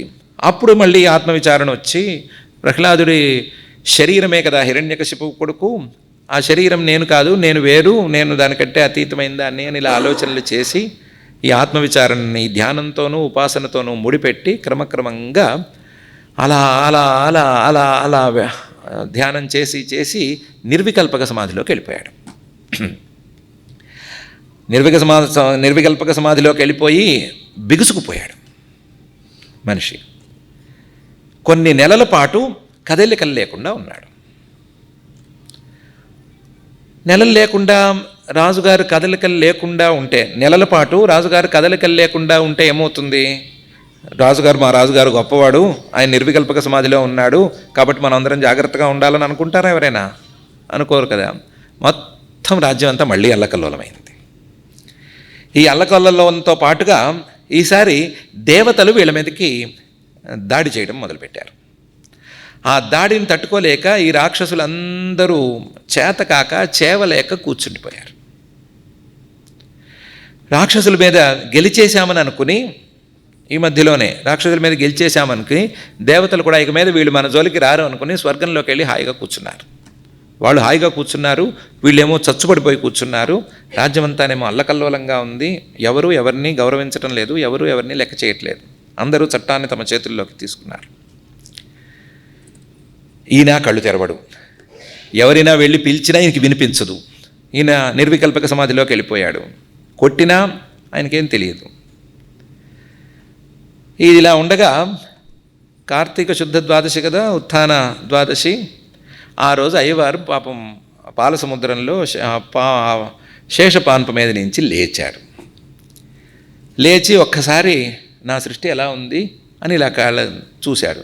చూస్తే దేవతలేమో నిస్సత్తువుగా కూర్చున్నారు, రాక్షసులేమో చచ్చుపడిపోయి కూర్చున్నారు. ఆ పాతాళం అంతా గందరగోళంగా ఉంది. ఎక్కడ సృష్టిలో ఎవరూ సక్రమంగా లేరు. ఎవరూ సక్రమంగా లేరు, దాన్ని కొంచెం పైన వివరించుకుందాము. సక్రమంగా లేదు సృష్టి. దీనికి అంతటికీ కారణం ఎవరు అని చూశాడు. చూస్తే ప్రహ్లాదుడు. ఆయన తప్పు చేశాడు, సమాధిలోకి వెళ్ళి కూర్చున్నాడు. దాంతో ఆయనకి కోపం వల్లే వచ్చింది. వచ్చి వెంటనే పక్క దిగి పాతాళంలో ప్రత్యక్షమైపోయాడు. ఆయన తట్టి లేపితే లేవాల్సిందే కదా, ఈయన లేచాడు. లేస్తే స్వామి ఏమీ నన్ను సమాధిలోంచి లేపి తిరిగి అని అడిగాడు. నువ్వు సమాధిలో కూర్చుంటే ఊరుకోనని చెప్పాడు ఈయన. నువ్వు సమాధిలోకి వెళితే సరిపోదు, ఇంకోసారి సమాధికి మాది అంటే ఊరుకోను, నువ్వు సరిగ్గా పాలన చెయ్యి అన్నాడు. ఇదేమిటి స్వామి అని అడిగాడు. అడిగితే నాయనా, నువ్వు చాలా ఉత్తమ జీవివి, ఇది నీకు చివరి జన్మ, నువ్వు గత జన్మల్లో చేసిన సాధనంతా ఫలించేసింది, ఇది నీకు చివరి జన్మ. ఎలా ఉన్నా ఇది నీకు చివరి జన్మే, అందులో సందేహం లేదు. కానీ నీకున్న ప్రారబ్ధ కర్మకి లేదా నా సంకల్పానికి రెండిటికి ప్రతిఫలంగా నువ్వు కొన్ని పనులు చేయాలి. ఆ పనులు చేయటం మీద దృష్టి పెట్టాలి. నేను నిన్ను పాతాళానికి రాజుగా ఇచ్చాను, మిగతా వాళ్ళని కాదని నీకు రాజ్యం ఇచ్చాను. ఎందుకు ఇచ్చాను? నువ్వు రాజ్యం చేయాలి, చేసి వీళ్ళందరినీ కాస్తంత అదుపులో ఉంచాలి. కాస్తంత అండర్లైన్ చేసుకోవాల్సిన పదం, కాస్తంత అదుపులో ఉంచుకోవాలి. అదుపులో ఉంచి నీ రాజ్యాన్ని నువ్వు సరిగ్గా పాలిస్తే నా సృష్టి చక్కపడుతుంది. ఎలా చక్కపడుతుంది అంటే, నువ్వు కాస్తంత అదుపులో ఉంచి నీ రాజ్యంలో అల్లకల్లోలం లేకుండా చేసుకుని నీ రాక్షస వీరులకి కాస్త ట్రైనింగ్ ఇస్తే ఎవడో ఒకడు వచ్చి, స్వామి ఎంతకాలం పాటు ఈ వార్ ట్రైనింగ్స్ మాకు కాస్త ప్రాక్టికల్స్ ఇవ్వరాదే అని అడుగుతాడు. అడిగితే ఏదో ఒక యుద్ధానికి వెళతారు. వెళితే మీరు యుద్ధానికి వెళితే అమ్మో రాక్షసులు యుద్ధానికి వెళుతున్నారని చెప్పి దేవతలు కూడా యుద్ధానికి వస్తారు. వాళ్ళు రాక్షసులు యుద్ధం చేస్తారు, అందులో రాక్షసులు ఓడిపోతారు, మళ్ళీ ఇంటికి వస్తారు, కాసేపు వీళ్ళు కూర్చుంటారు, మళ్ళీ కొత్త పన్నాగాలు మొదలు పెడతారు. ఇవన్నీ వరుసగా జరుగుతాయి. దీనివల్ల దేవతలు క్రియాశీలంగా మారతారు. నువ్వు సమాధిలో ఉన్నావు, సమాధి స్థితిలో ఉన్నావు, నీ రాక్షసులేమో దేవతలతో ఓడిపోయారు, మేము చచ్చుపుచ్చులము అని అనుకుని కూర్చున్నారు, మూల కూర్చున్నారు. దాంతో దేవతలు కదలికలు లేకుండా అక్కడ కూర్చునున్నారు, స్వర్గంలో కూర్చునున్నారు. దేవతల్లో గనక కదలికలు లేకపోతే వాళ్ళు శుద్ధ సత్వ ప్రధానులు కాబట్టి ఇంకా సత్వంలోకి కూరుకుపోయారంటే, తమస్సులో కూరుకుపోవటం తెలుసు, సత్వంలోకి గనక వాళ్ళు పోయారంటే వాళ్ళు మానవుల్ని అనుగ్రహించరు. మానవుల్ని గనక అనుగ్రహించకపోతే, దేవతలే వచ్చి మానవుల్ని అనుగ్రహించకపోతే మానవులు ఇంకా కర్మలు చేసుకోరు, సత్కర్మలు చేయరు. మానవులకి లంచాలు కావాలి, బాగాను చేసిన వెంటనే చిటికెలో ఫలితం కావాలి. ఆ దేవతలు రెడీగా ఉండి ఎవడైనా కాస్తంత మంచి పని చేస్తే వెంటనే కనుక ఫలితం ఇస్తే వాడిని చూసి ఇంకోటి పని చేస్తాడు, వాడిని చూసి ఇంకోటి పని చేస్తాడు, అలా మంచి పెరుగుతుంది. ఈ సత్కర్మాచరణ లేకపోతే దేవతానుగ్రహం దీనికి ఫలితం ఉంది అనే విషయాన్ని మానవులు గనక మనసులోకి ఎక్కించుకోలేకపోతే, ఒప్పుకోలేకపోతే, వాళ్ళు ఏ కర్మలు చేయకపోతే వాళ్ళకు ఉండేటువంటి మిగతా సంస్కారాలు పనిచేయటం మొదలైతే వాళ్ళు ఇంకా దిగజారి తమోగుణంలోకి జారుకుపోతారు. దేవతలు అంటే శుద్ధ సత్వ ప్రధానులేమో ఇంకా సత్వంలో కూరుకుపోతారు. తమోగుణ ప్రధానులైన రాక్షసులు చచ్చుపుచ్చులై వాళ్ళు తమోగుణంలో కూరుకుపోయారు. మధ్యలో అటు ఇటుగా ఉండేటువంటి మనుషులు కూడా తమోగుణం వైపుకి వెళ్ళిపోతారు. అలా వెళ్ళిపోతే ఇంకా సృష్టి ఏముంది? అలా వెళ్ళిపోతే ఈ మానవుడు అనేవాడికి అభివృద్ధి ఎక్కడి నుంచి వస్తుంది? కాబట్టి నా సృష్టిలో ఉండేటువంటి డైవర్సిటీలో భాగంగానే మానవులకి లాభం కలిగించటం కోసం ఇటు రాక్షసుల్ని అటు దేవతల్ని సృష్టి చేసి పెట్టాను నాయన. కాబట్టి ఈ రాక్షసులు అప్పుడప్పుడు దేవతల మీద దాడి చేస్తూ ఉంటే, అప్పుడప్పుడు వాళ్ళు కాస్త క్రియాశీలంగా ఉంటే వాళ్ళు క్రియాశీలంగా ఉన్నప్పుడు మానవులు కర్మలు చేస్తే ఈ దేవతలు వాళ్ళని అనుగ్రహిస్తూ ఉంటే, ఆ అనుగ్రహం మీద మోజు కొద్దీ వాళ్ళు మంచి పనులు పెంచుకుంటే ఎప్పటికో ఒకప్పటికీ ఆ కర్మాచరణ అనేది నిష్కామంగా సాగుతూ ఉండటం అనేది కూడా అయితే ఎప్పటికైనా సరే వీళ్ళకి అభివృద్ధి అనేది ఉంటుంది. కాబట్టి నువ్వు ఈ చైన్ని పాడు చేయొద్దు. కాకపోతే నువ్వు తీసుకోవాల్సిన జాగ్రత్త ఒకటి ఉంది. ఏదో చివరి జన్మ అన్నాను కదా అని జాగ్రత్త లేకుండా ఉండద్దు. చేసే పని మీద కర్తృత్వాన్ని కానీ ఫలాన్ని కానీ రెండిటిని పెట్టుకోకుండా పనిచేసుకుంటూ ఉండు. ఫలాభిసంధి అంటే ఫలాన్ని కోరుకోవటం అనేది పెట్టుకోబోకు. కర్తృత్వాన్ని కూడా ఉంచుకోవద్దు. ఫల సంస్కారం, కర్తృత్వ సంస్కారం ఈ రెండు చాలా ప్రబలమైనవి. నేను కర్తని, నేనే చేస్తున్నాను అనేటువంటి కర్తృత్వ సంస్కారం కానీ, నాకు ఫలితం కావాలి అనేటువంటి ఫలిత సంస్కారం కానీ ఈ రెండు కూడా చాలా ప్రబలమైనవి. ఈ రెండిటి జోలికి పోబోకు. రెండిటి జోలికి పోకుండా కర్తృత్వ భావన, ఫలాభిసంధి ఈ రెండూ లేకుండా కర్మలు చేసుకుని ఆయన నీ బాధ్యతలను నువ్వు నిర్వర్తించు. నీ బాధ్యతల్ని కనుక నువ్వు నిర్వర్తిస్తే నా బాధ్యత పూర్తి చేసినట్టు అవుతుంది, లేకపోతే చాలా నష్టమవుతుంది అని చెప్పుకుంటూ వచ్చాడు. ఇందులో ప్రహ్లాద ఉపాఖ్యానంలో చెప్పాలి కదా, కథ ఇక్కడికి పూర్తయిపోయింది. ఆ తర్వాత ప్రహ్లాదుడు, ఆయన ముక్తి అవన్నీ వేరే వ్యవహారాలు. ఈ ప్రహ్లాదోపాఖ్యానంలో ప్రధానమైనటువంటి విషయం ఒకటి, మానవుల యొక్క సత్కర్మాచరణ, దేవతలు ఆ సత్కర్మాచరణకి ఫలితాన్ని ఇవ్వటం అనేటువంటిది అనే దాంతో కలిస్తే అది ఎప్పటికైనా సరే వాళ్ళని మంచి దారిలోకి తీసుకెళుతుంది అనటం కోసం డిజైన్ చేయబడింది. మానవులకి సత్కర్మాచరణ ఉపదేశం చేసిందే వాళ్ళు పై స్థాయికి వెళ్ళటానికి, ఉన్న స్థాయి నుంచి పై స్థాయికి వెళ్ళటానికై ఉద్దేశించబడి ఉంది, దానికోసమే ఉంది. కాబట్టి ఉన్నత స్థాయికి వెళ్ళదలుచుకున్నటువంటి మానవులు సత్కర్మాచరణ అనేదాన్ని తప్పనిసరిగా చేసుకోవాలి అనేది ఇందులో చాలా ప్రధానమైనటువంటి అంశం. ఇది కాక మిగతా అంశాలు ఉండనే ఉన్నాయి. ఆత్మవిచారణ అనేది కనుక జరిగినట్లయితే ఆత్మజ్ఞానం అనేది నిలుస్తుంది. ఆత్మజ్ఞానం ఉన్నవాడికి కూడా ఆత్మవిచారణ అనేది లేకపోతే ఉన్న జ్ఞానం నిలవదు అనేటువంటి అంశం శ్రీమన్ మహావిష్ణువు యొక్క నోట్లోంచి వచ్చిన అంశం, మాట ఉండనే ఉంది. ఇది కాక ఈ డైవర్సిటీలో భాగంగా మానవుడు అనేవాడు 3 గుణాల సమ్మేళనంగాను, 3 గుణాల యొక్క మధ్యలో పడిపోయిన వాడుగాను ఉన్నాడు అనేటువంటిది ఒక అంశం. ఇంకా జాగ్రత్తగా పరిశీలించి చూసుకుంటే మానవుడు అనేది మనం పెట్టుకున్న పేరు. అసలు ఉన్నది ఈ 3 గుణాల సంస్కారాలు సమంగా పనిచేసేటువంటి వాడు, సమంగా పనిచేసేటువంటి జీవుడు. కేవలం తమోగుణం తాలూకు సంస్కారాలే పనిచేసేవాడు కాదు, కేవలం సత్వగుణం తాలూకు సంస్కారాలే పనిచేయవు. అన్ని గుణాల సంస్కారాలు పనిచేస్తాయి. అన్నీ పనిచేస్తాయి. ఎలా ఉంటాయి అంటే ఉప్పు కారం తీపి వేసుకున్నట్టు ఉంటాయి. అది ఏ రుచో తెలియదు, ఎటు ప్రధానమో తెలియదు. అన్నీ కలగలిసి ఉంటాయి, అందులోనే అన్నీ ఉంటాయి, అంతలోనే మారిపోతూ ఉంటాయి. అలాంటి సంస్కారాలు ఉన్నవాడు, అలాంటి సంస్కారాలున్న జీవుడు మానవుడు అనేటువంటి వాడు అనేది కూడా ప్రధానమైన అంశమే. ఈ అంశాలని చెప్పడం కోసమే ప్రహ్లాదోపాఖ్యానాన్ని మహర్షి గారు తెర మీదకి తీసుకొచ్చారు. మనం మొదలు పెట్టుకున్నది ఆత్మస్వరూపం, అది అనుభవస్వరూపం. అనుభవస్వరూపంలో ఉండేటువంటి ఆత్మస్వరూపం పూర్తిగా మనకి అనుభవంలోకి రావటం లేదు. అది ఎందుకు రావటం లేదు అంటే సంస్కారాలు అడ్డం పడుతున్నాయి. ఆ సంస్కారాలు ఎక్కడ మొదలైనాయి? ఎక్కడో ఒక్కడ మొదలైనాయి. ఎన్ని ఉన్నాయి?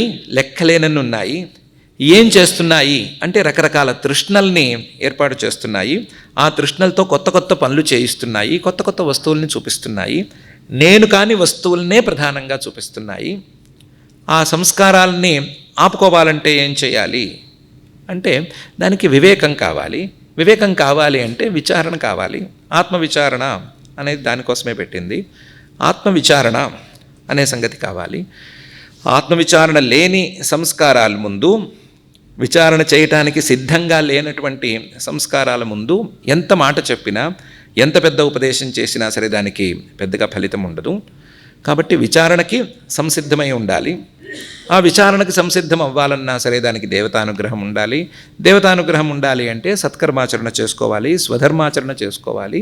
స్వధర్మాచరణ ద్వారా మనం మిగతా అంశాలనేం ముట్టుకోవట్లేదు. స్వధర్మాచరణకి సంస్కారాలకి ఉండే సంబంధాన్ని ముట్టుకోలేదు. స్వధర్మాచరణ ద్వారా దేవతానుగ్రహం కలిగి ఆ దేవతానుగ్రహం ద్వారా ఈ మంచి అభిప్రాయాలు కలిగి ఆత్మవిచారణ ఇటువైపు వెళ్ళి సంస్కారాల యొక్క ప్రాబల్యం తగ్గించుకోవచ్చు. తగ్గించుకుని అప్పుడు కనుక చూసుకుంటే అప్పుడు ఆత్మస్వరూపాన్ని ఏ విధంగా అర్థం చేసుకోగలిగామో ఆ విధంగా అర్థం చేసుకోవచ్చు అనేటువంటి అంశాలని మనం క్రమంగా చర్చించుకుంటూ వచ్చాము. ఈ చర్చతో మనం ఈరోజుకి ఆత్మ లేదా ఆత్మస్వరూపం అని మనం పెట్టుకున్నటువంటి శీర్షికాన్ని ఇక్కడికి పూర్తి చేసుకుందాము. వశిష్ఠ మహర్షి గారు ఈ ఆత్మస్వరూపాన్ని గురించి ఇంకా చాలా విస్తృతంగా చెప్పారు. కొన్నిసార్లు ఆయనే సంతోషం పట్టలేక గీతాలు పాడారు. కొన్ని గీతాలు పాటలు లాంటి శ్లోకాలను పాడారు. కొన్నిసార్లు నీకు ఇంకా అనుభవం కలగట్లేదా అన్నట్లుగా మాట్లాడారు. కొన్నిసార్లు ఈ విషయంలో సందేహం ఎందుకు అన్నట్లుగా మాట్లాడారు. కొన్నిసార్లు అసలు సందేహమే లేదు అన్నట్లుగానే చెప్పారు. మనకు అందరికీ తెలిసిన విషయమే, పట్టించుకోవట్లేదు అంతే అనే తీరులో చెప్పారు. రకరకాల తీరులో చెప్పారు. ఆ చెప్పినటువంటి విషయాలన్నింటినీ బాగా లోతుగా చర్చించుకోవలసిన, లోతుగా అధ్యయనం చేసుకోవాల్సిన అవసరం మనకైతే ఉంది. మనం ఎప్పటికైనా సరే సద్గురువుల యొక్క దయతో ఆ అంశాలన్నింటినీ అధ్యయనం చేసుకుందాం. అధ్యయనం చేసుకుని మనమే మర్చిపోయినా మన సంస్కారాలతో మనమే గోడగట్టేసుకుని దూరం చేసుకున్నటువంటి ఆ ఆత్మస్వరూప అనుభవాన్ని అందుకునేందుకు ప్రయత్నం చేసుకుందాం. అలాంటి ప్రయత్నం సఫలం చేయవలసిందిగా ఆ సద్గురువులను ప్రార్థించుకుంటూ ఈ 2 మాటలని మనం పూర్తి చేసుకుందాం.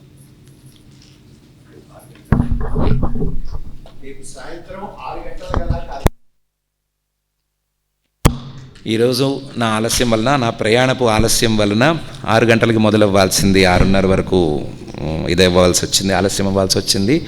రేపు ఆలస్యం కాకుండా ఉండటానికి ప్రయత్నం చేస్తాము. 6ంటికే మొదలు పెట్టేందుకు గట్టి ప్రయత్నం చేసుకుందాము. రేపు 6ంటికే మొదలు పెట్టుకుని ఇది రేపు మాయా అనే అంశం మీద మాట్లాడుకుందాము.